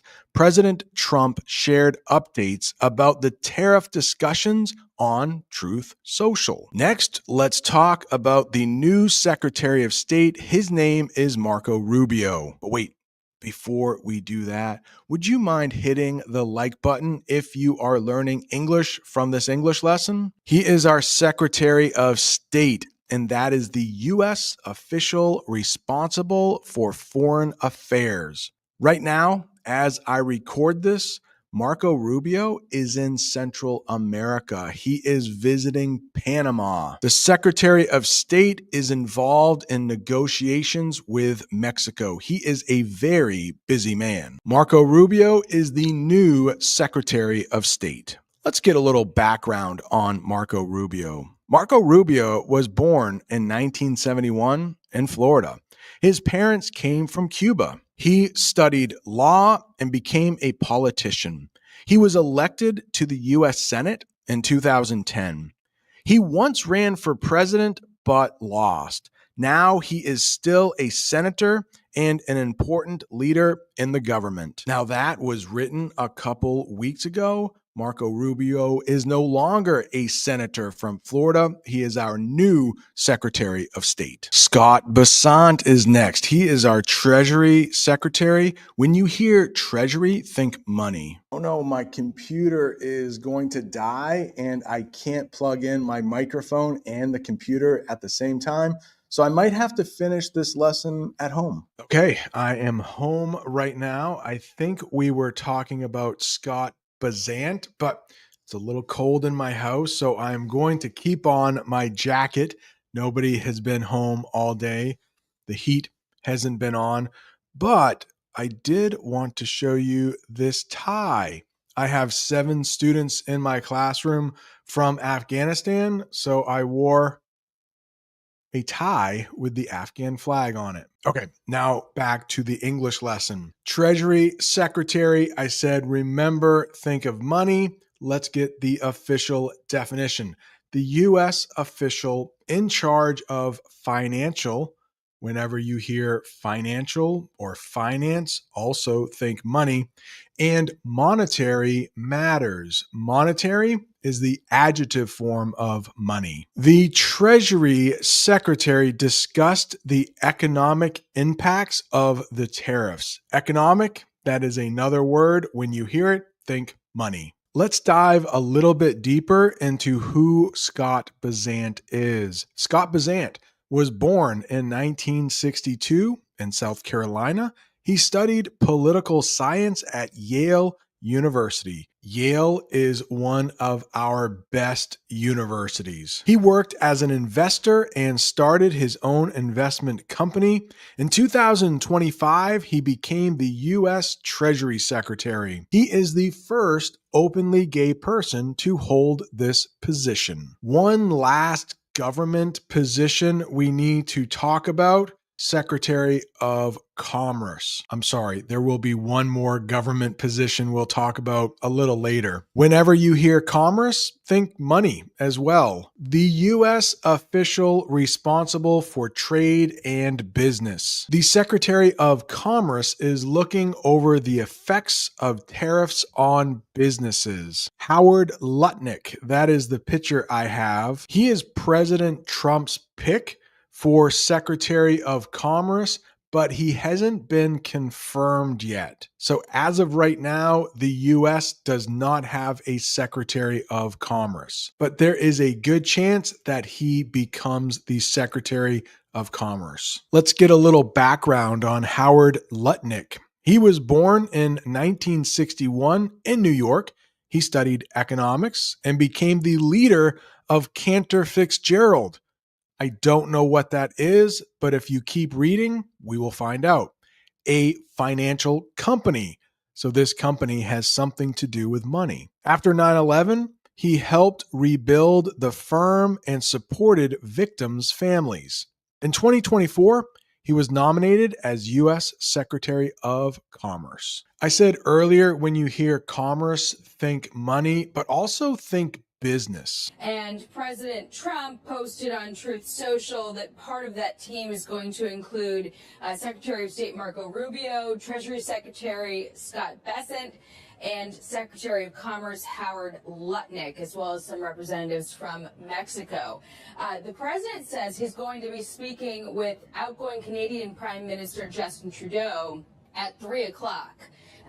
He posted to Truth Social, Canada doesn't even allow U.S. banks to open or do business there. What's all that about? Outgoing. They use that in the news clip. Let's get the official definition. Leaving a position or job. Take a look at that picture. It looks like that person is leaving their job. They have packed up all of their stuff. Let's use outgoing in a sentence. The outgoing boss shook hands with everyone on his last day on the job. Outgoing has a couple different definitions in English, but that is the way they used it in the news clip. Many such things, but it's also a drug war. Hundreds of thousands of people have died in the U.S. from drugs pouring through the borders of Mexico and Canada. I am so happy I can teach you this English phrasal verb because I don't think I have ever taught it. I'm not sure if any other teachers on YouTube have ever taught it. Pouring through. It's a great English phrasal verb to know, and it means moving in large numbers through a place. Authorities are concerned about illegal goods pouring through the border. Canada is worried about guns pouring through their border. Let's take a look at that picture. The sunlight is pouring through the window. Let's read that sentence and put it on the screen. Sunlight came pouring through the window. I also like this one. A glimmer of hope. What does it mean? A small sign that something positive may happen. The agreement offers a glimmer of hope for improved U.S.-Mexico relations. I mean, the U.S. and Mexico are so close. We need to have a good relationship with our neighbor, right? And it sounds like Mexico is sending 10,000 troops to the border. That should definitely help with illegal goods pouring through the border. Hopefully they can stop that. Hopefully they can curb that. Many such things, but it's also a drug war. Hundreds of thousands of people have died in the U.S. from drugs pouring through the borders of Mexico and Canada. Just spoke to Justin Trudeau, and we'll be speaking to him again at 3 p.m. So a glimmer of hope there for Canada that they might be able to also achieve a pause, as Mexico did, if some terms are agreed to. Deadline. They also used deadline. Do you know this word? The latest time by which something must be done. Maybe you have an English test on Friday. The deadline to study for that test would be Friday. The countries set a deadline to finalize the trade agreement. But certainly a lot of fast-moving developments here this morning ahead of that midnight deadline when the 25% tariffs were set to go into effect, Dana. I want to hop in here. This Truth Social suggests that this negotiation is kind of the start of this deal. As you put up this Truth Social, the 10,000 Mexican soldiers on the border separating Mexico and United States, as well as you mentioned this team of Rubio, Bessent, Lutnick to negotiate whatever this deal looks like. So what the Mexicans are agreeing to now may be just the first step in what President Trump wants to happen before the month. Yeah, Brett, it does sound like that. Certainly you had the president last night when he returned to the White House talking about trade deficits. I love this English phrasal verb too. Hop in. It means to join or add to a discussion. The news reporter hopped in and shared his thoughts on the tariff issue. Instead of saying, hey, can I interrupt for a second? You can say, hey, do you mind if I hop in and add my opinion? I don't mean to interrupt, but if I could just hop in for a second and give you my opinion. Trade deficits. Trade deficits. When a country imports more goods than it exports. In other words, they are probably losing money. The US aims to reduce its trade deficits with other countries. I did not have a good picture for this one. A component, it basically means a part of something bigger, but let's get the official definition. A part or element of something larger. Tariffs are a component of the government's trade policy. And that being a component of his gripe with these countries. He also, in that discussion, mentioned that he would be looking at the EU and potentially the UK to pursue some tariffs against them. Okay, this next one has a picture, a gripe. You can have a gripe with someone. It's another way to say a complaint or problem with someone. Businesses have a gripe about the potential negative effects of tariffs. I have a gripe with the English language. Why do you have to be so hard to learn? I also use potentially in that newscast. I could not find a great picture for potentially, but let's talk about the definition. Possibly. Capable of happening. If you keep watching English lessons on YouTube, you could potentially become a great English speaker. The tariffs could potentially harm both countries. This next one is a verb, pursue.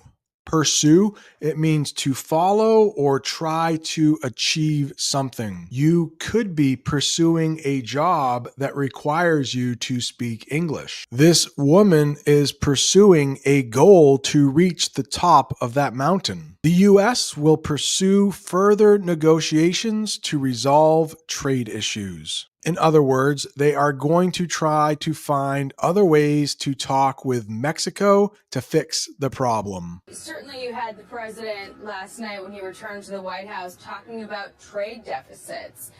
And that being a component of his gripe with these countries.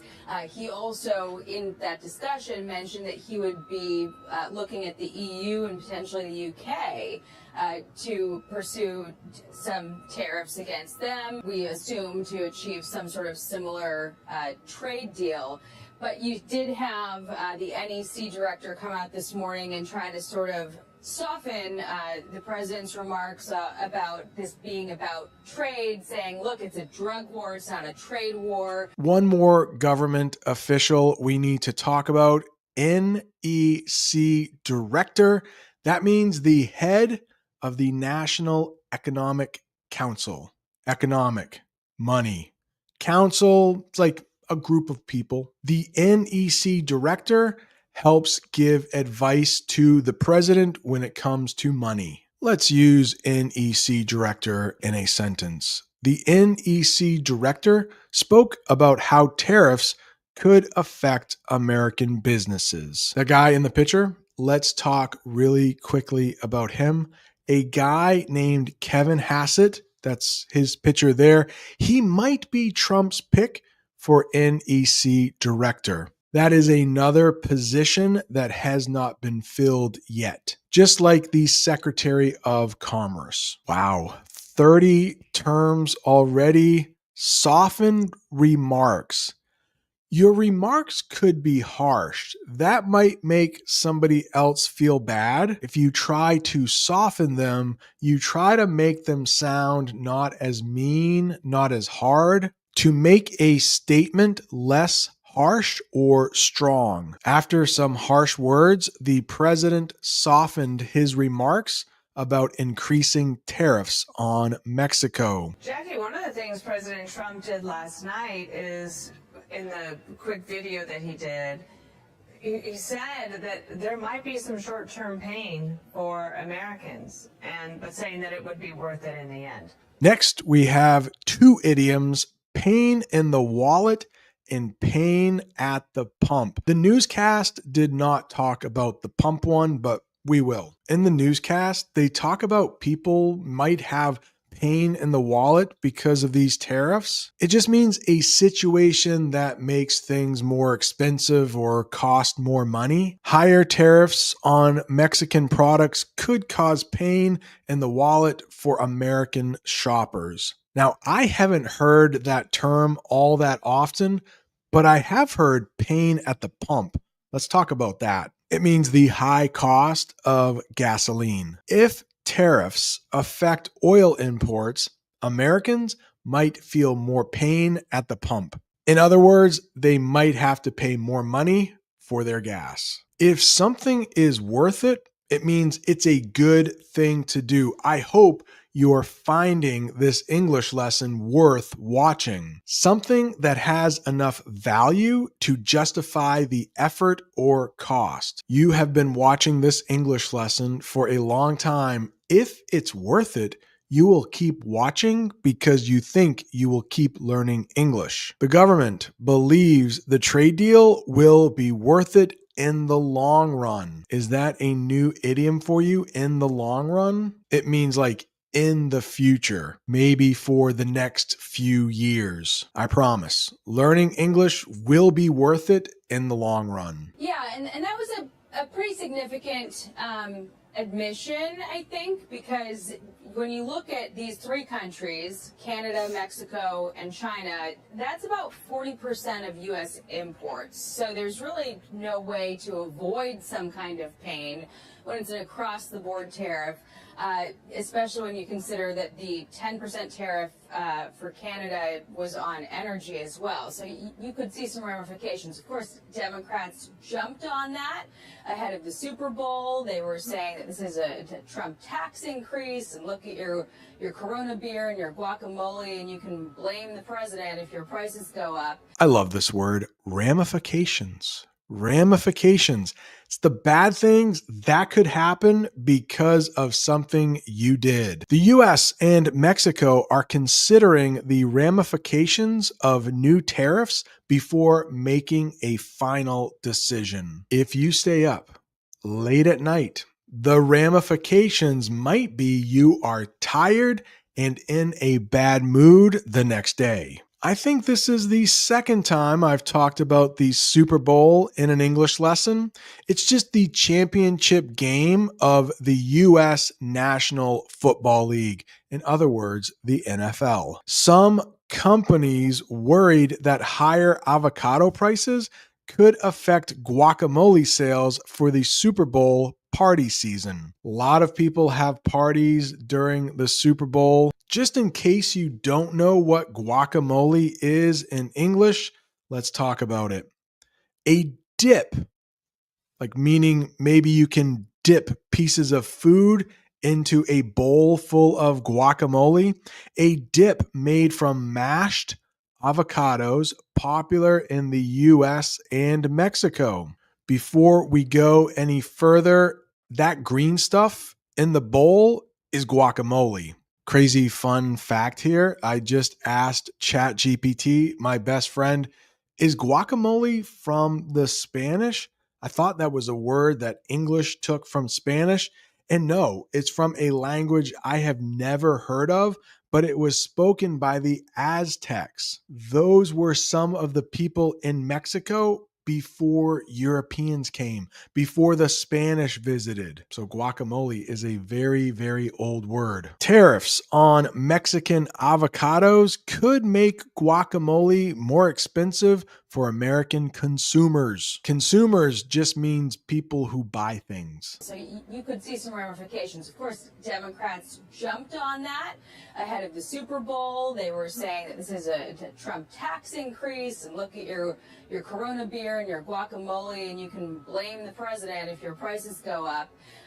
But the president, in talking about the possibility that we would feel some pain, really doubled down on the unfair practices of these countries.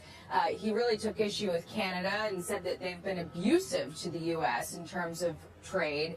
And he also repeated his points on illegal immigration and on the flow of fentanyl. So it was something to hear him say that, but it was also obvious to a certain extent. But this, avoiding that from happening, at least for the next 30 days, we saw this go on with his negotiations with Colombia.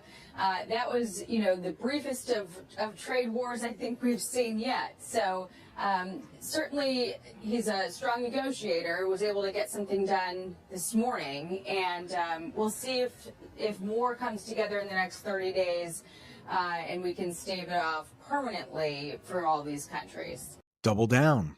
It means to increase effort or commitment, even when facing difficulties. Despite concerns, the U.S. government decided to double down on its tariff policy. How would you double down when studying English? Learning English is difficult, but I doubled down, studied harder, and passed the IELTS. Okay, this English lesson is a long one, but I hope you are getting some great information here. Stave off. Another English phrasal verb I'm not sure I've taught before. It means to delay or prevent something bad from happening. Mexico and the US are trying to stave off a trade war by negotiating a deal. Negotiating means you work with another person to try to get the deal done. Maybe you don't get everything you want if you negotiate. Take a look at that picture. I believe that is a crocodile in the picture. I could be wrong. It might be an alligator. I really can't tell the difference between the two animals, but look at that sentence. The man in the picture is trying to stave off a crocodile. We go from one that I don't think I've ever taught before to one I know I have taught before.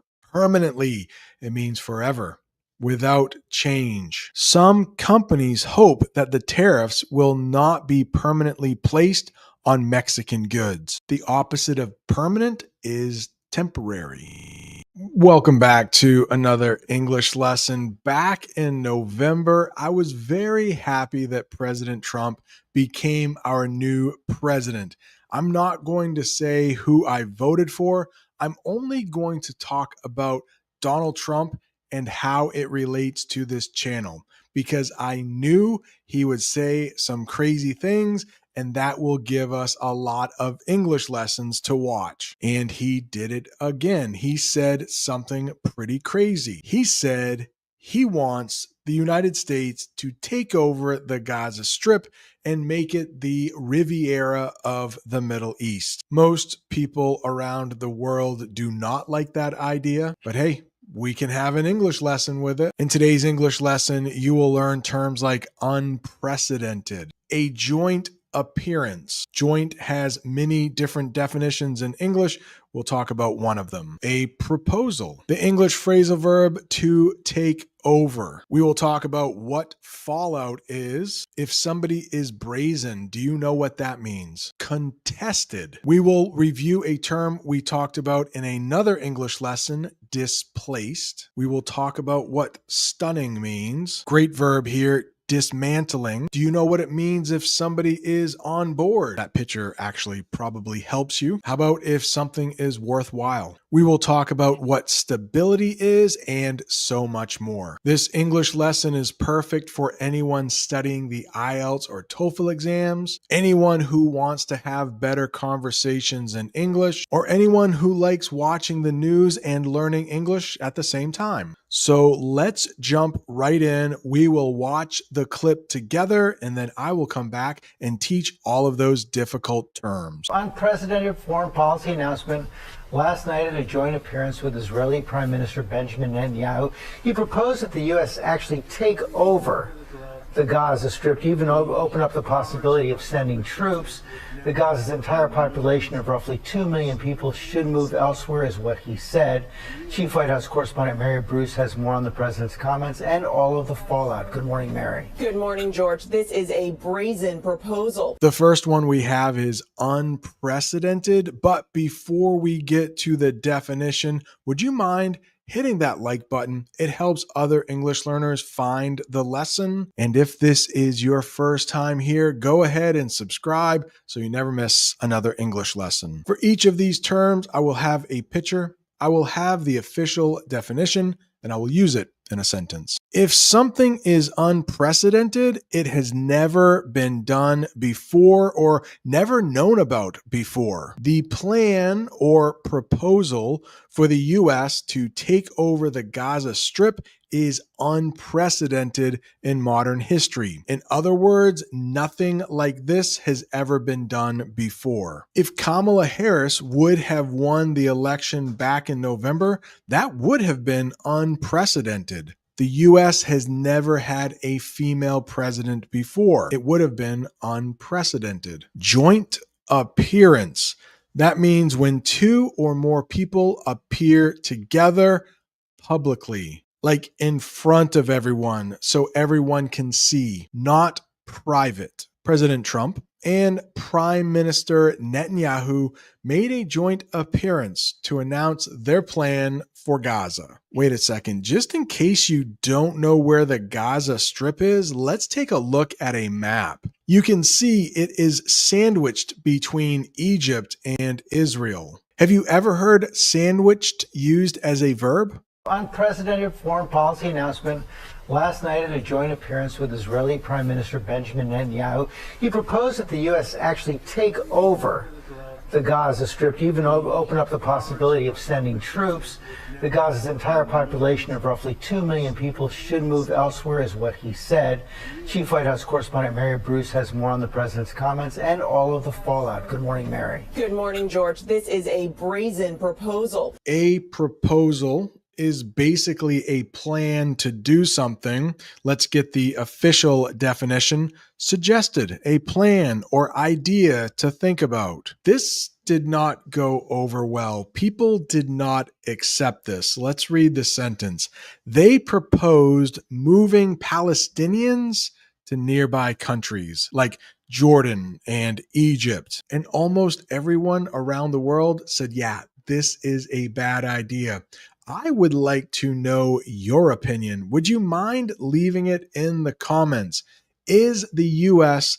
taking over Gaza a good thing? There are about 2 million Palestinians who live in Gaza. The land is very special to them. I doubt most of them want to move. We'll see, but I could be wrong, and I can't wait to read what you say in the comments. Takeover means to assume control or ownership of something. We've done an English lesson about this before. President Trump wants to take over Greenland. He wants to take over the Panama Canal. I think he might even want to take over Canada. The U.S. plans to take over the Gaza Strip and redevelop it. We'll talk more about what it means to redevelop. Let's do that right now. I asked AI, create a picture of Gaza after the United States takes it over. And as you can see, there are plenty of McDonald's on the Gaza Strip now. So if they did something like that, the US would redevelop Gaza. It's like build it back again. We'll talk about a word that means almost the same thing a little later. There was a lot of fallout because of Trump's proposal. Let's get a definition for fallout. The negative results or effects following an event. Basically, Trump said, let's take over Gaza, and most of the world's leaders said, no, it's a bad idea. Let's get a sentence using fallout. There was a lot of fallout after the announcement, with many countries expressing concern. Basically, they said, I don't know about that. This is probably a very bad idea. Chief White House correspondent Mary Bruce has more on the president's comments and all of the fallout. Good morning, Mary. Good morning, George. This is a brazen proposal. President Trump claiming without authority rights to one of the most contested strips of land in the world, announcing plans to displace the Palestinian population and turn Gaza into, quote, the Riviera of the Middle East. Brazen. What if someone is brazen? That means bold and without shame. Some critics described the plan as a brazen attempt to change the region's dynamics. I mean, don't you think after the Palestinians go to Egypt and Jordan, Israel will just take over the Gaza Strip for themselves? Let's take a closer look at that picture. It looks like there is a bank robber. He is trying to rob that bank, and he is not wearing a mask. That sounds pretty brazen to me. The brazen bank robber committed the crime without a mask. Let me get rid of my picture and that sentence. In the background, you can see a bank robber wearing a mask, so he's not being as brazen as the other guy. Contested is how you pronounce this next word. It's not contest, it's contested, and it's a verb. Disputed or argued about. The Gaza Strip is a contested territory with a complex history. Yeah, there has been a lot of fighting over that little strip of land. Take a look at that picture. It looks like people are protesting an election. The results of the election were contested. In other words, not everyone agrees who won the election. Luckily, in the United States, our most recent election was not contested. If an election is contested, you might see protests. Our 2020 election, when President Trump lost, was contested, but I think most people agree Trump lost, Biden won. This is a brazen proposal. President Trump claiming without authority rights to one of the most contested strips of land in the world, announcing plans to displace the Palestinian population and turn Gaza into, quote, the Riviera of the Middle East. What happens if you are displaced? That means to force people to leave their home or country. The proposal would displace many Palestinians from their homes. In fact, I think the plan or the proposal wants to displace everyone in Gaza. Just in case you don't know what the Riviera is, there is the French Riviera. Beautiful place. The Gaza Strip does have a coastline. President Trump wants to make the Gaza Strip the Riviera of the Middle East. The Riviera is a coastal area, which means it's near the water, a coastal area known for its resorts and beauty, like the French Riviera. The plan aims to transform or change Gaza into the Riviera of the Middle East. This morning, a stunning proposal from an American president. Donald Trump with the Israeli prime minister by his side, declaring that the U.S. will take over the Gaza Strip and calling for the permanent resettlement of roughly 2 million Palestinians. The U.S. will take over the Gaza Strip, and we will do a job with it too. We'll own it and be responsible for dismantling all of the dangerous unexploded bombs and other weapons on the site. And he says he's willing to use the U.S. military to do it. We'll do what is necessary. If it's necessary, we'll do that. We're going to take over that piece, and we're going to develop it, create thousands and thousands of jobs. Benjamin Netanyahu seemingly on board with the plan. They described the proposal as stunning. Let's get the definition. Extremely surprising or impressive. I think it was more surprising to people than impressive. The announcement was a stunning development in Middle East politics. Stunning can also be a good thing. Many people thought the woman was stunning as she walked the red carpet. Stunning can be a synonym for beautiful. Resettlement. It means the process of moving people to a new place to live. The plan or the proposal includes the resettlement of Palestinians to other countries. Trump said that Gaza needs to be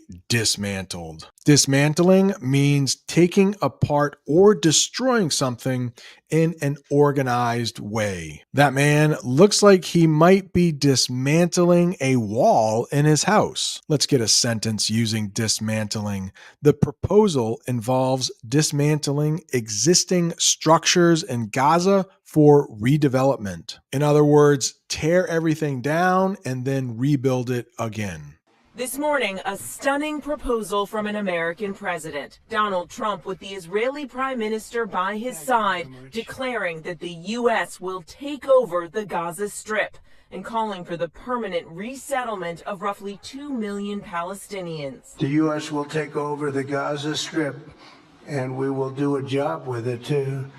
We'll own it and be responsible for dismantling all of the dangerous unexploded bombs and other weapons on the site.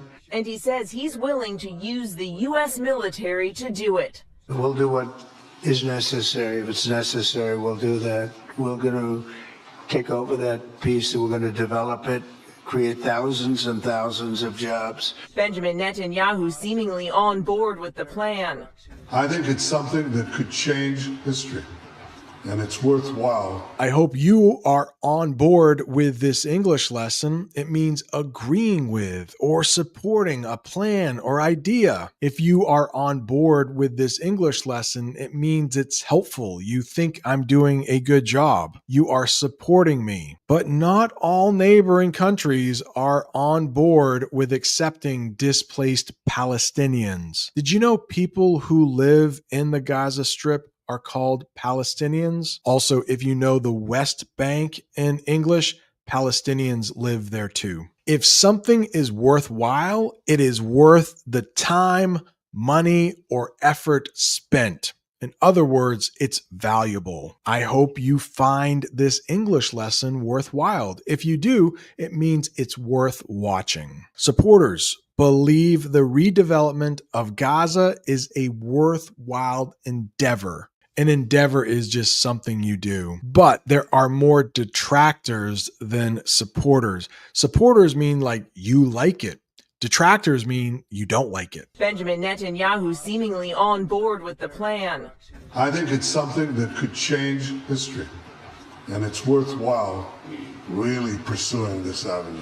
The real estate mogul turned president touting the potential opportunity. I don't want to be cute. I don't want to be a wise guy, but the Riviera of the Middle East, this could be something that could be so bad. This could be so magnificent. But Trump provided no details on how he could do this or on what authority he could take over the sovereign territory. His proposal likely a violation of international law. I do see a long-term ownership position, and I see it bringing great stability to that part of the Middle East and maybe the entire Middle East. At one time, Donald Trump was a real estate mogul. Let's talk about what that means.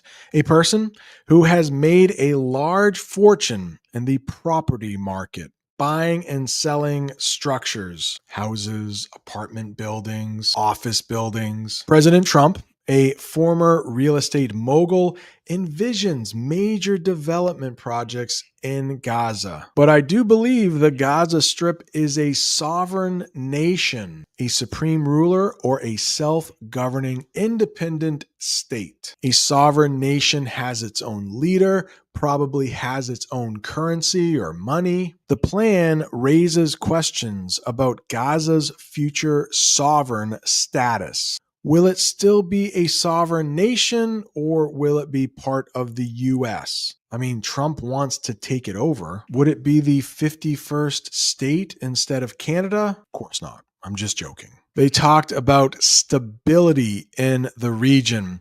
That is a situation in which things are steady and not likely to change suddenly. There has not been a lot of stability in the Middle East lately. The leaders claim their proposal will bring stability to the Middle East. Take a look at that bridge.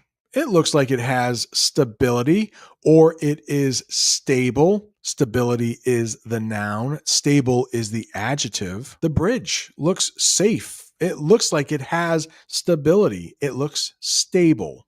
If that bridge was not stable, we might call it wobbly. Do you know that word? Wobbly. Take a look at this video. This is definitely a wobbly bridge. Thanks so much for clicking on this English lesson. There are so many good English teachers out there, and you chose me. In today's English lesson, we are going to talk about an American teacher who went to Russia about 3 years ago and was not able to leave. He was put in jail and he was just released this week. We will watch a news story together. In that news story, they will use some very difficult terms you might see on the IELTS or TOEFL exam. If you know the terms they use, you will be able to have better English conversations. And the reason he was put in jail was he had some medical marijuana. A doctor gave him permission to have marijuana to treat something that was bothering him. But guess what? That prescription is only good in the United States.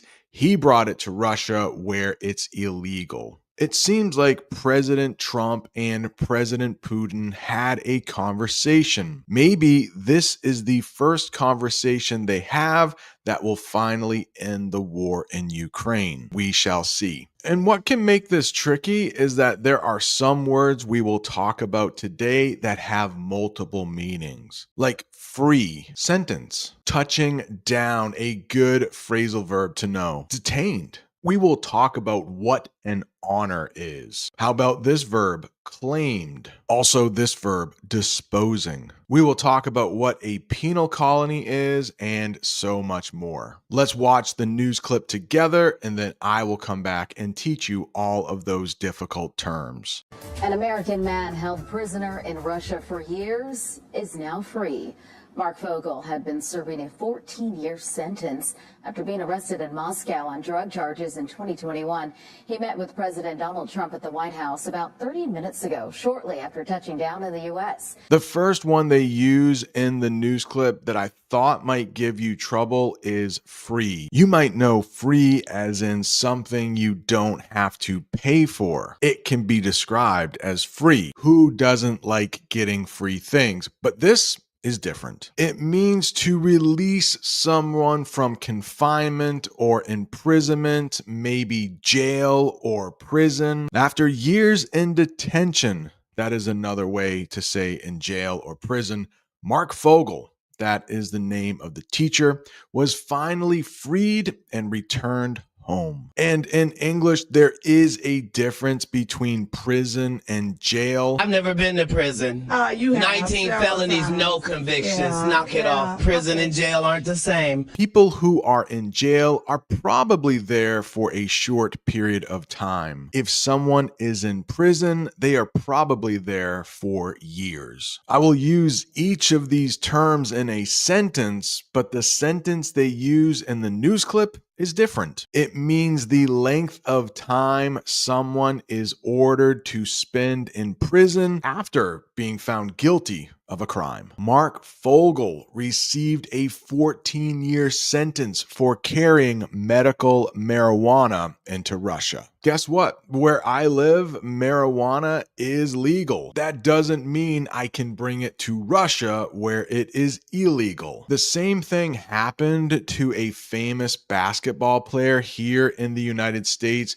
Her name is Brittany Griner, and she was playing basketball over in Russia, and she too was caught with some marijuana. And she too spent some time in jail. Last weekend in the United States, we had the Super Bowl. It's a football game. Touchdowns are scored in the Super Bowl, but this is a different type of touchdown. Touching down in this way means an aircraft lands on the ground. The plane carrying Marc Fogel touched down in the United States after his release.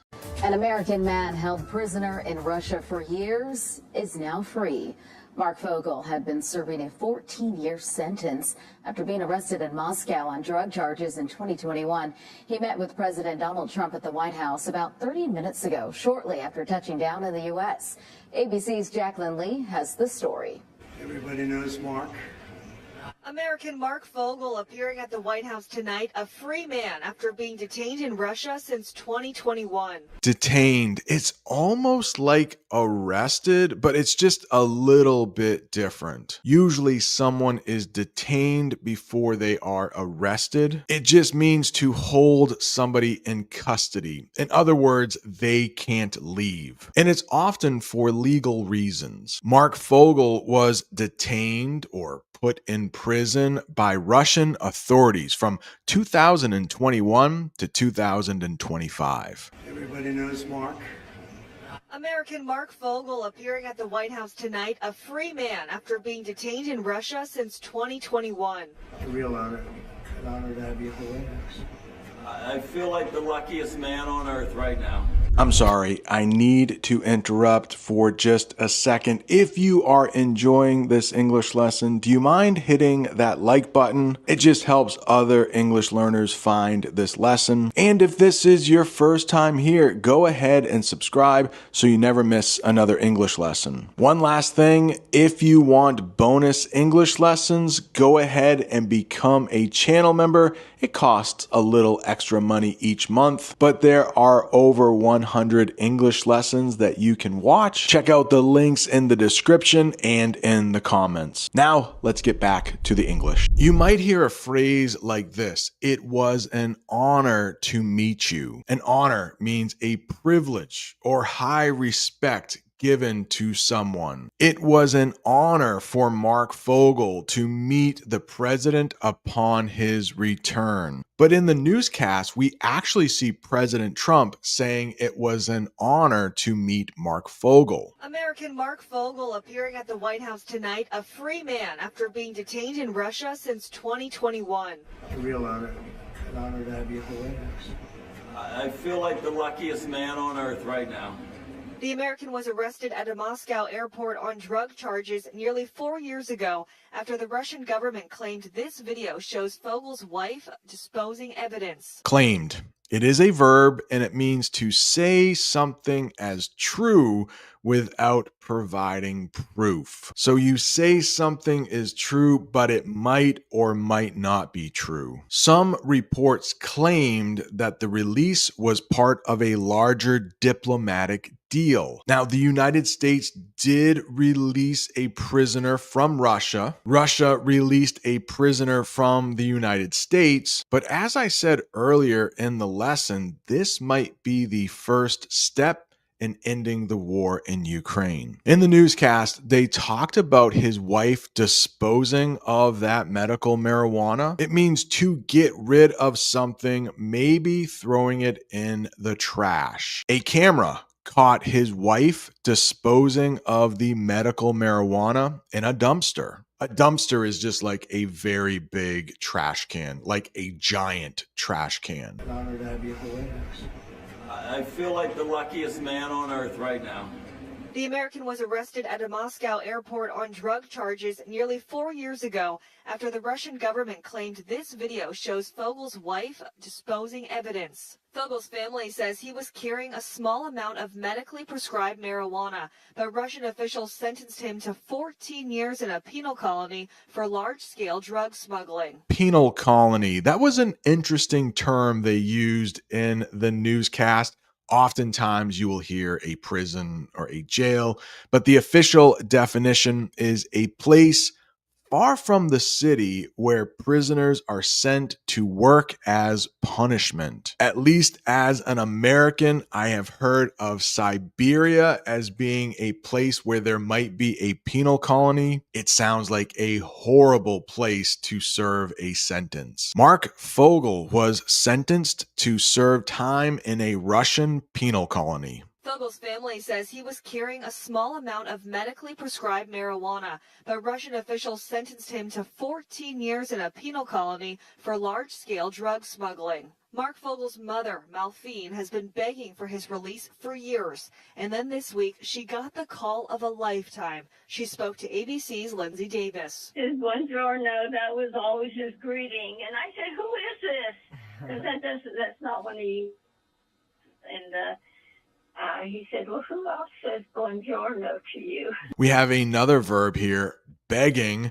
That picture might help you understand the definition. It means to ask someone earnestly, like very truthfully or desperately for something. Pleading is a good synonym. His family was begging the government to negotiate his release. Buongiorno. His mother said that Mark said buongiorno on the phone. Buongiorno is not English. It is an Italian word meaning good morning. Upon his release, Mark greeted his mom with a cheerful buongiorno. In that last example sentence, I used greeting. They also use it in the news clip. It means a polite word or sign of welcome. Mark received a warm greeting from his family and friends. I would like to know, though, the newscast doesn't say anything about this. I wonder if Marc Fogel was mad at his wife. She got caught on camera throwing away that medical marijuana. I don't think the newscast ever mentions his wife, right? Maybe I will do some more research and find out if they are still together, or did one of them get mad at the other one?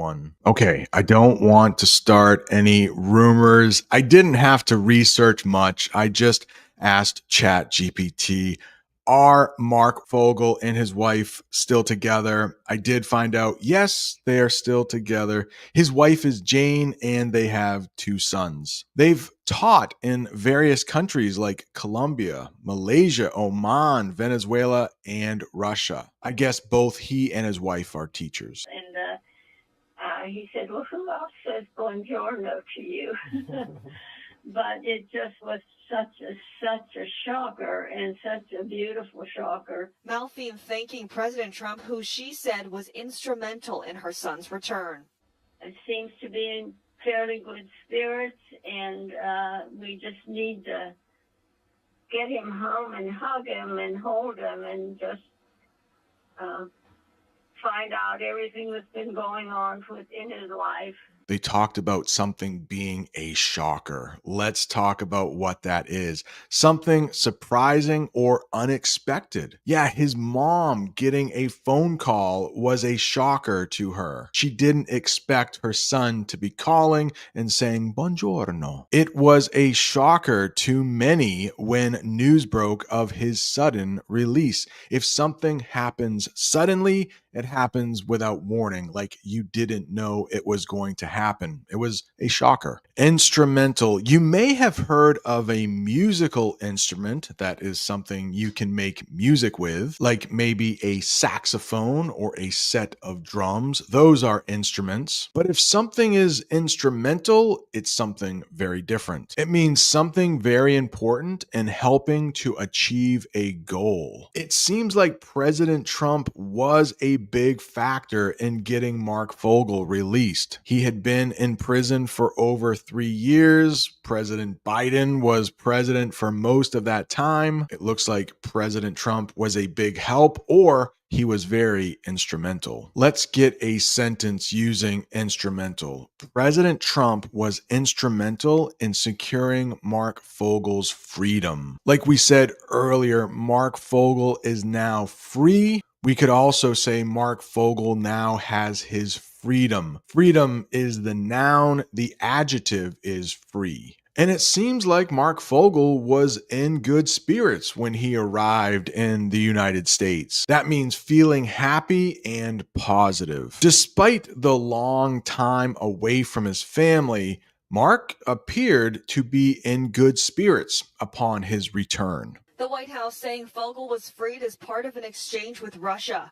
Earlier today, President Trump not answering what the U.S. gave the Russians. Not much. No, they were very nice. We were treated very nicely by Russia, actually.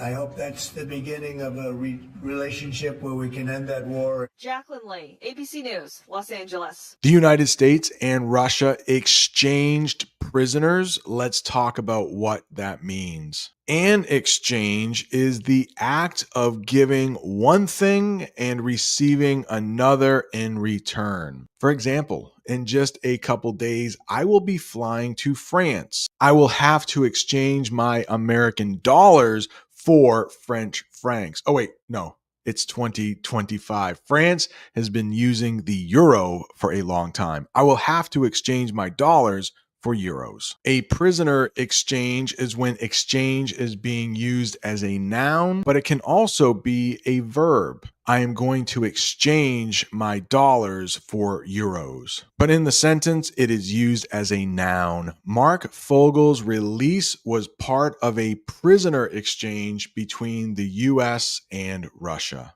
Hello, and welcome back to another English lesson. In this English lesson, we are going to watch a news clip about President Trump, or President-elect Trump.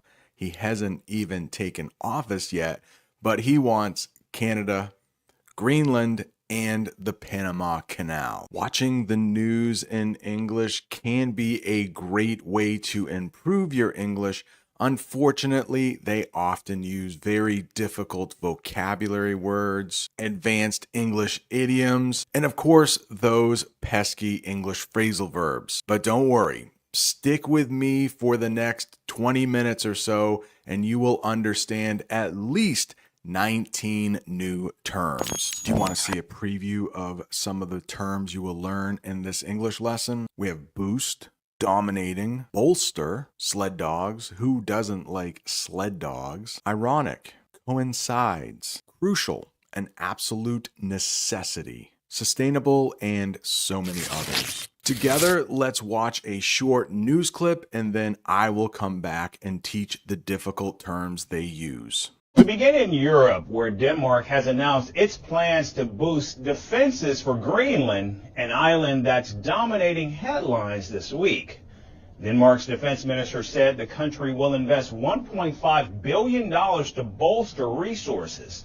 He also added that the package would allow the purchase of 2 long-range drones, 2 patrol boats, and 2 teams of sled dogs for deployment in Greenland. Before we start with the lesson, if you don't mind, please hit that like button so other English learners will be able to find this lesson. For each term, I will have a picture, I will have the official definition, and I will use it in a sentence to help you understand. Boost is the first one they used. It means to increase or improve something. President-elect Donald Trump believes that buying Greenland would boost the United States' strength in the Arctic region. Arctic might be difficult. Don't worry, we will talk about that a little later. Take a look at that picture.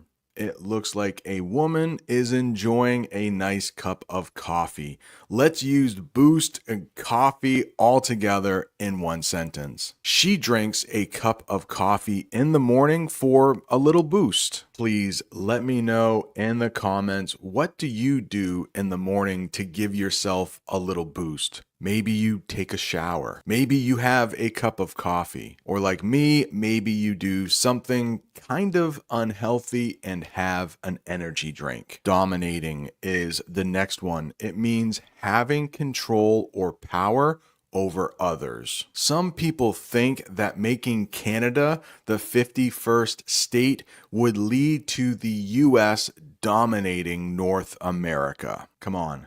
That is not going to happen, right? Canada becoming a 51st state? No, I don't think so. But hey, Bob the Canadian and I would live in the same country. That would be cool. But I would miss Canada. I think it should stay its own country. In the picture, It looks like that woman has a dominating boss. I hope that is not true for you. I hope you have a great boss. Who knows? Maybe you are your own boss. We begin in Europe, where Denmark has announced its plans to boost defenses for Greenland, an island that's dominating headlines this week.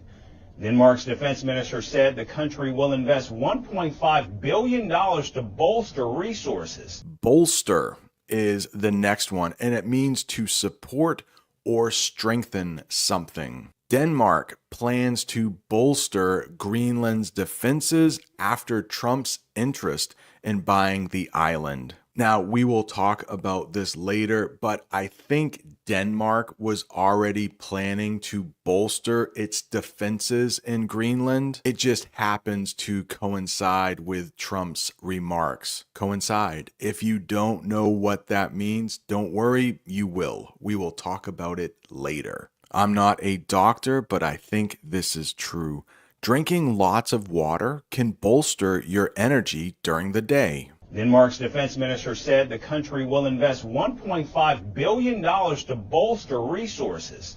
He also added that the package would allow the purchase of 2 long-range drones, 2 patrol boats, and 2 teams of sled dogs for deployment in Greenland. Sled dogs. I can't tell you how much I like the idea of sled dogs protecting Greenland. Yeah, Denmark is buying more sled dogs to protect Greenland. Let's talk about what sled dogs are. Well, they're dogs trained to pull a sled over snow and ice. Denmark is sending sled dogs to Greenland to help patrol the icy areas. So in the picture, you can clearly see a Danish flag, a bunch of sled dogs, and a person in the back of the picture riding a sled. Deployment is the next one, and that means sending people or equipment to a place for a specific purpose. We can take a look at that picture because the sentence relates to it.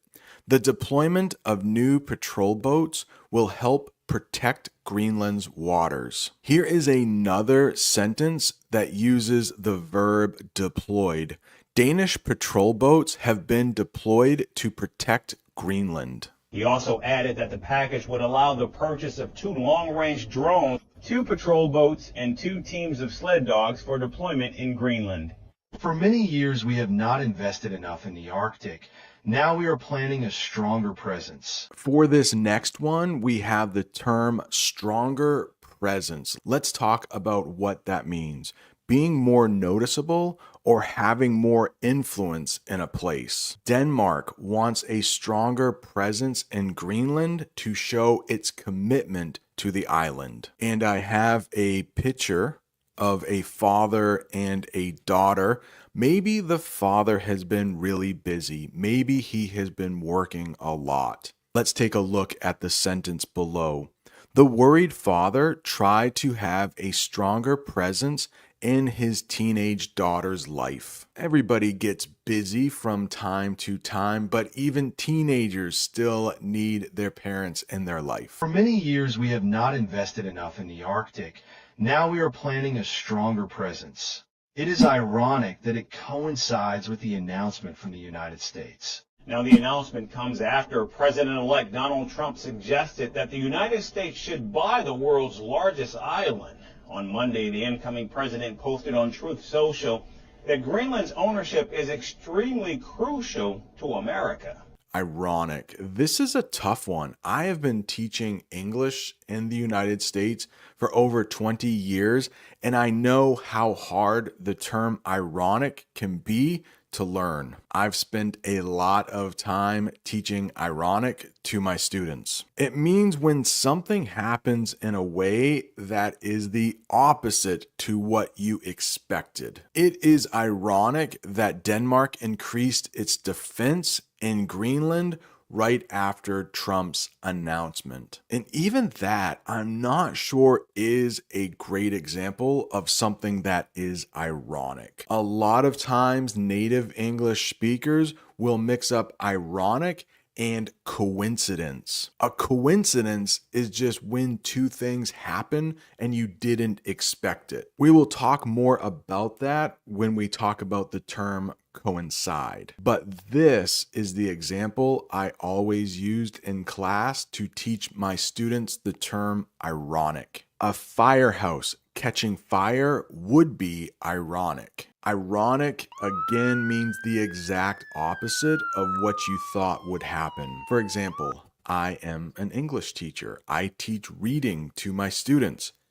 It would be ironic if my own children were the worst readers in their class. And of course, a firehouse catching on fire is like the last place you would expect to have a fire. Next, we have the verb coincides. It is related to coincidence. For both words, you need two things to happen. Coincide means happens at the same time as something else. Denmark's defense plan coincides with Trump's renewed interest in Greenland. Yeah, in the news clip, they mentioned during Trump's first term, he wanted to acquire Greenland. But take a look at the picture for another example of coincides.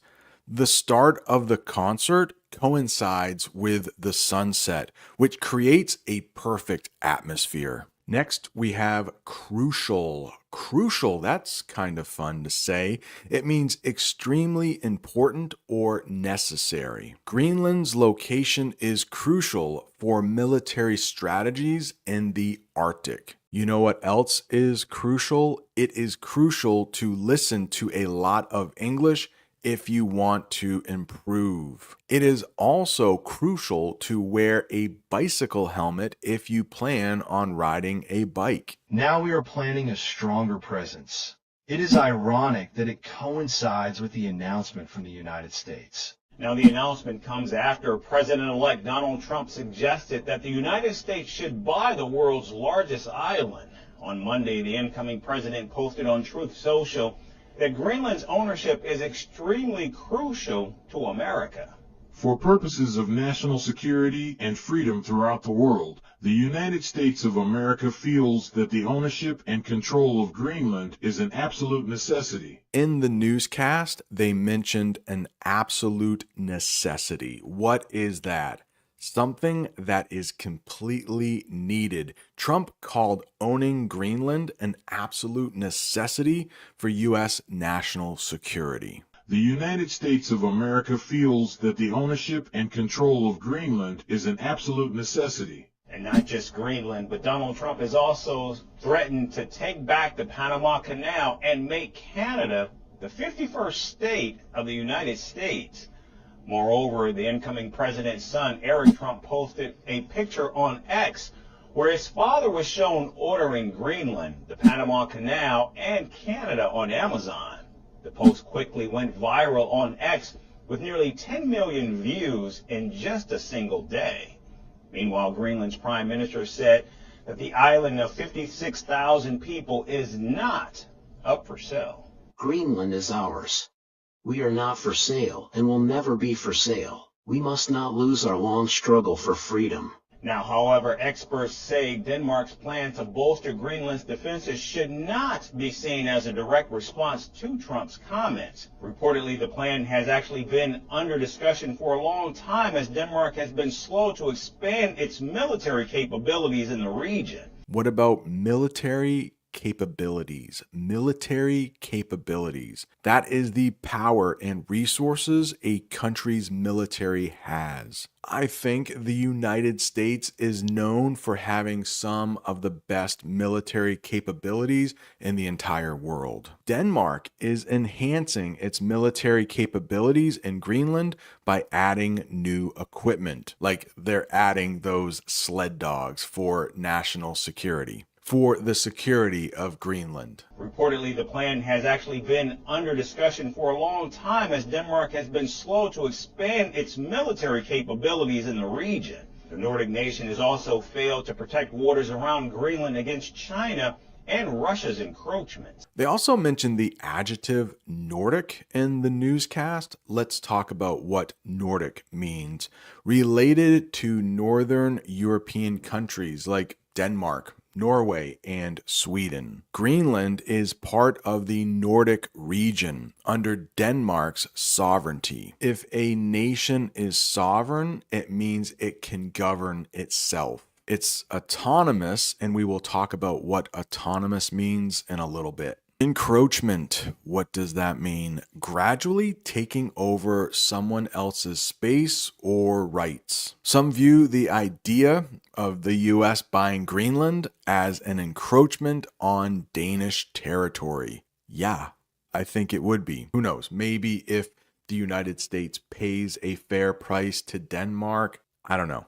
Still a little weird in my opinion.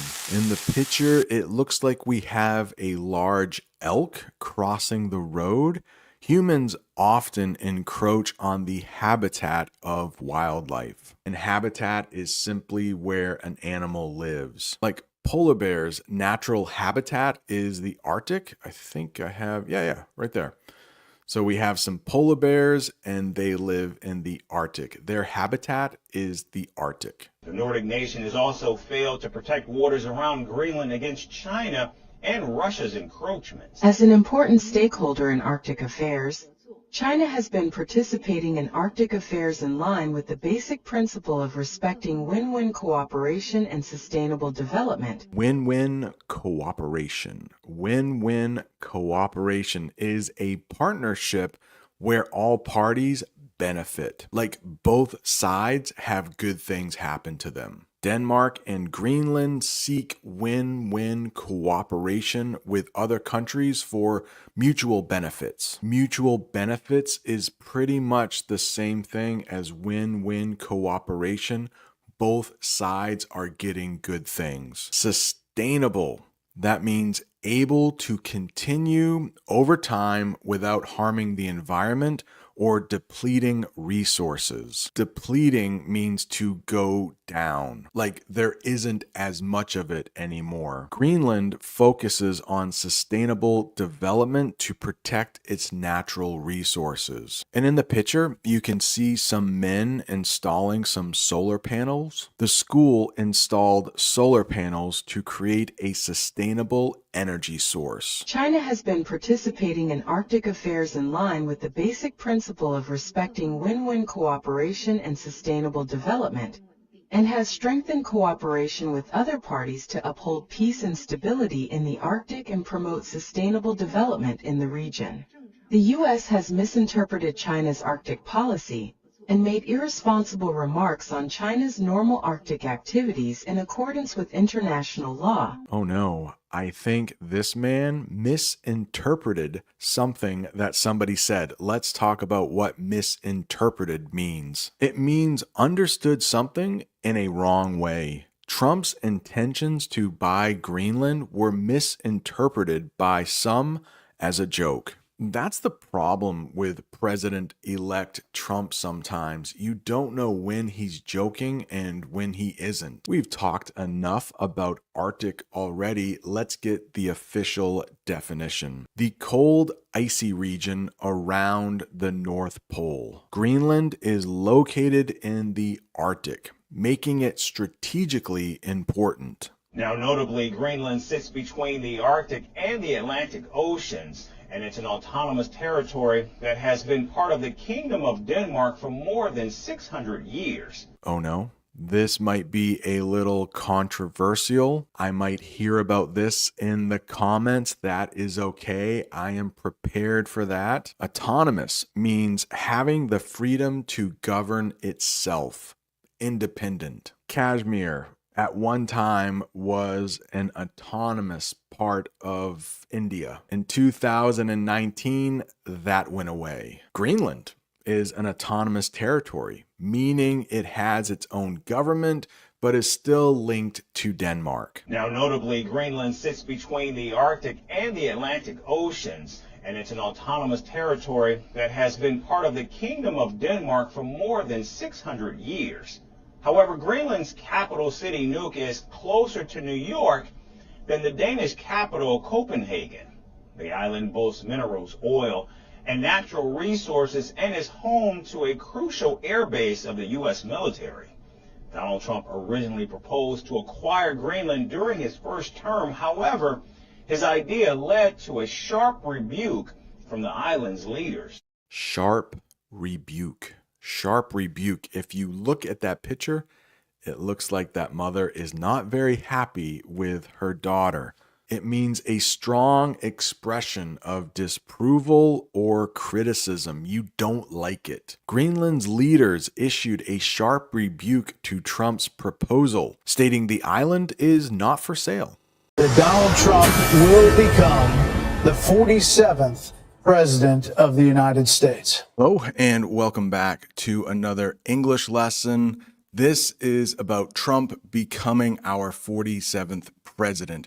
In today's English lesson, you will learn English idioms like run the table. You will learn some advanced vocabulary like double down. I am in my classroom right now. It has been a long night. I haven't slept very much. I still have my glasses on so I can see, but let's talk about this news clip.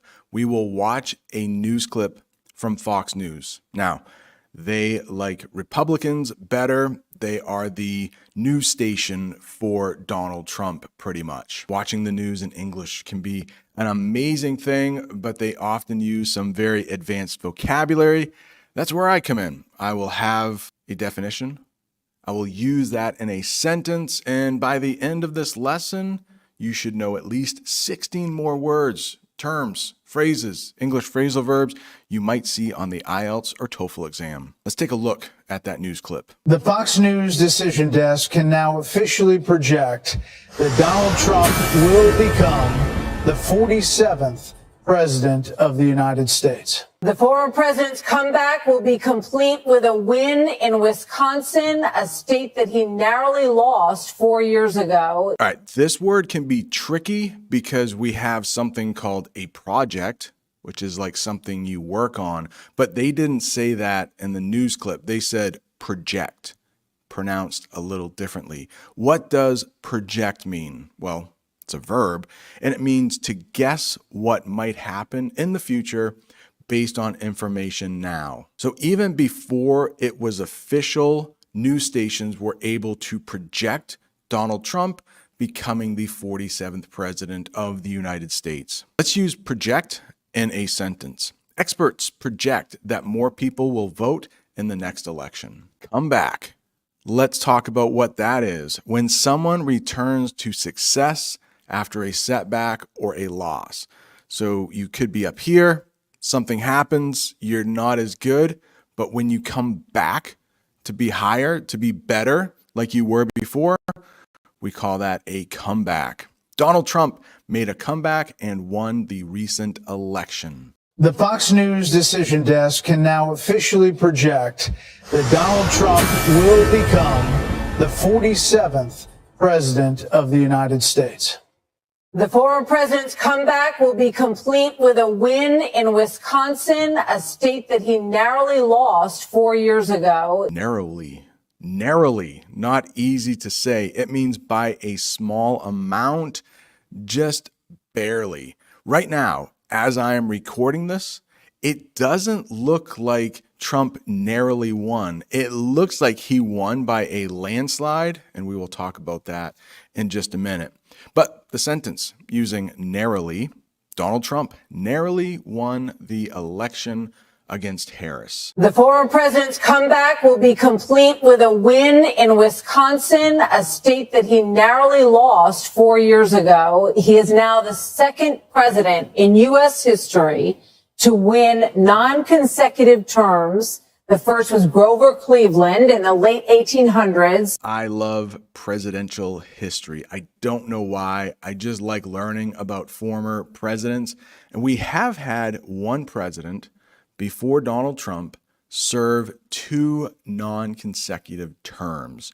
Don't worry, I will talk about what non-consecutive terms are. But the first president to do that was Grover Cleveland, U.S. president who served 2 terms that were not in a row. Most presidents, if they do serve 2 terms, and they can only serve 2 terms, most of them do that consecutively, one after the other. Trump happened non-consecutively. He was president, then he lost, and then he came back and was president again. So he will be our 45th president, and he will also be our 47th president. Biden was in between his 2 terms. For all of my life, this sentence was true. It is not true anymore. Grover Cleveland was the only president elected to 2 non-consecutive terms. He is now the second president in U.S. history to win non-consecutive terms. The first was Grover Cleveland in the late 1800s. Senator J.D. Vance will become the 50th vice president of the United States. Voters expressed deep frustration with the Biden administration, and former President Trump and the future President Trump overperformed in urban areas. Trump definitely overperformed in this election. What does that mean?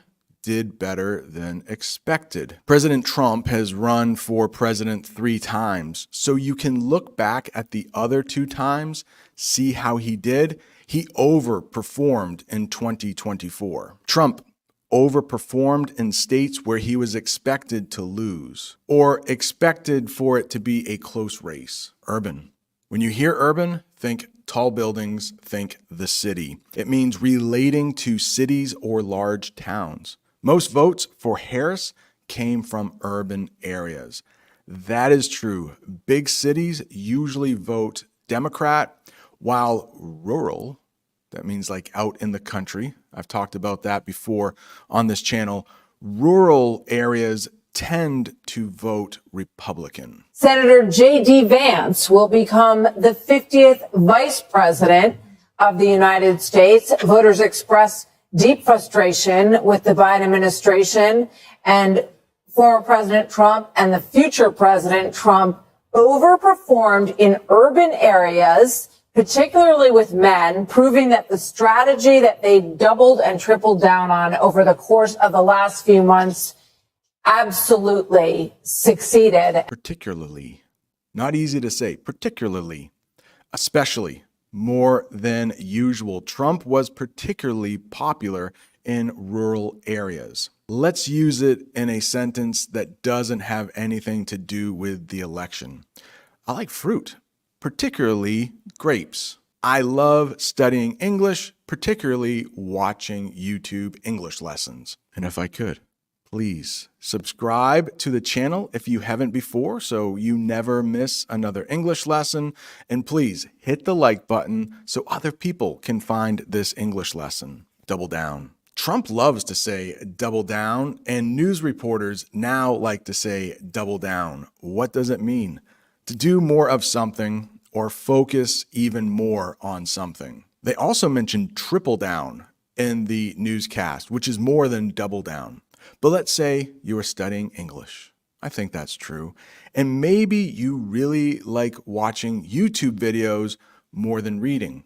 So when you study English, you're going to double down on watching YouTube lessons. You are going to do it twice as much. You are going to get more serious about it as I hit the table. Speaking of table, we have an idiom, running the table. It means winning everything or being successful in all areas. Trump tried running the table by winning as many states as possible. I've mentioned in other English lessons, we have these things called swing states. Sometimes they vote Democrat, sometimes they vote Republican. And it seems like President Trump might run the table on those swing states. There were 5 to 7 important states, and Trump might win them all. States like Georgia, North Carolina, Michigan, Pennsylvania, maybe the most important, Wisconsin, Nevada, and Arizona. What about this sentence using run the table? The basketball team was able to run the table. They won all of their games that season. Okay, I want to talk about this along with this. So popular vote and electoral college. In the United States, we do not directly elect our president. People called electors will do that for us. I live in a small state. We have 4 electoral votes. California is a big state. They have 54 electoral votes. That basically means whoever wins that state, even if it's just by a little bit, they get all of those electoral votes. And if a candidate gets 270 electoral votes, they automatically become president. So the Electoral College is a group of people, also called electors, who formally choose the US president based on state votes. Trump won the Electoral College even though the vote was close. I don't think that's true. I think we are going to see President Trump winning in a landslide. But you'll also hear popular vote. And that literally means take the entire country. Who did they vote more for? Who got the most votes overall when it comes to the whole country? We do not elect our president by popular vote. Hillary Clinton in 2016, she won the popular vote, but Donald Trump won the Electoral College. And that's how we elect our president. Harris won the popular vote, but Trump won the Electoral College. It's too early to say that Harris won the popular vote. It's likely that she will, but as of the time that I am making this video, President Trump is up by 5 million votes. A lot of California hasn't been counted yet. California usually votes Democrat. We will see. But it does look like he is going to win that Electoral College vote easily and become our next president. 47th president of the United States, former President Trump now defeats Vice President Kamala Harris, who entered this race just over 100 days ago. And for Democrats, they were projecting the possibility of running the table with battleground states. David Plouffe with the Democratic campaign of Harris campaign suggested that just yesterday. Now it is possible that Donald Trump runs the table with these states and builds on a big landslide electoral win. We don't know where the popular vote is going to finish out, but we do know that he will be going back to the White House, and with him, Brit Hume, will be a lot of changes because he will have been there once and will know what he wants to do. You know, he often accounts for the fact that he had so much turnover in his first term as president by the fact that he really know Washington. Turnover. This might happen where you work. The rate at which employees leave a job and are replaced. At the school I'm at, we do not have a high turnover rate. Most teachers will teach from year to year. They won't leave the school, but I have worked at schools where we need to find new teachers every year. During Trump's first term as president, he hired a lot of people for his cabinet and other positions, and then he had to fire them, get new people in those positions, and that's turnover. And he promises us that now he knows whom he wants to hire. Now he knows the kind of people he wants to have around him. A lot of people are saying that means a lot of very experienced people around Washington will be ruled out, and maybe they will. But it's going to be very interesting to see the kind of people he reaches out to and reaches out for in the days and weeks ahead as he. And you've seen you can see the joy on all these people's faces. Think about the angst. Realm. It's like the area surrounding you. A field or area of activity, interest, or knowledge. Maybe you are really smart when it comes to the realm of politics. You know that subject very well. The election was important in the realm of American politics. Realm. I know, if you try to read it, it really doesn't look like realm, but that's how we pronounce it. Love it. More English phrasal verbs that I can teach you. Ruled out. What does it mean? Decided that something is not possible or won't happen. For example, this is not true, but let's say by the end of the year, I wanted to travel back to Brazil, but I had to rule it out because I didn't have enough money. Harris was ruled out as the winner after all the votes were counted. Another good English phrasal verb here, to reach out to somebody. That means to contact someone, often to offer help or make a connection. So maybe I need some help in my classroom. The students are being a little too crazy. I might reach out to my principal and ask him for help. Trump reached out to new voters to gain support. If you haven't heard from a friend lately, you haven't texted them or talked to them, you might want to reach out. Maybe send them a text message. Angst.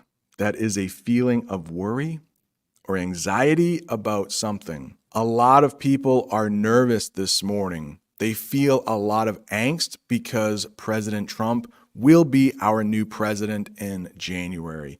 It's called Inauguration Day. He will become president on January 20th, 2025. Sentence: there was a lot of angst among voters during the election. This was not one of our words, mandate, but if you watch the news over the next couple days, you might hear this word, so I would like to teach it to you. The definition is an official order or command to do something. Trump might think he has a mandate from the American people to pretty much do whatever he wants. Hopefully fix the economy, things like that. But when politicians have a mandate, it means they think they won in such a big way that the people want them to do everything they can to help. We have three branches of government: the Supreme Court, the President, and Congress. And right now, it seems like all three will have more Republicans in them than Democrats. When that happens, usually new laws can get passed quickly because they're all thinking alike. They're all on the same page. Here is a sentence using mandate. The school gave a mandate that all students must wear uniforms. That is not true at my school. We do not have to wear uniforms here. Congratulations, you made it to the end of a very difficult English lesson. Maybe you want to rewatch it, or if you're looking for more English, right down there, there's 3 hours of learning English with the US election.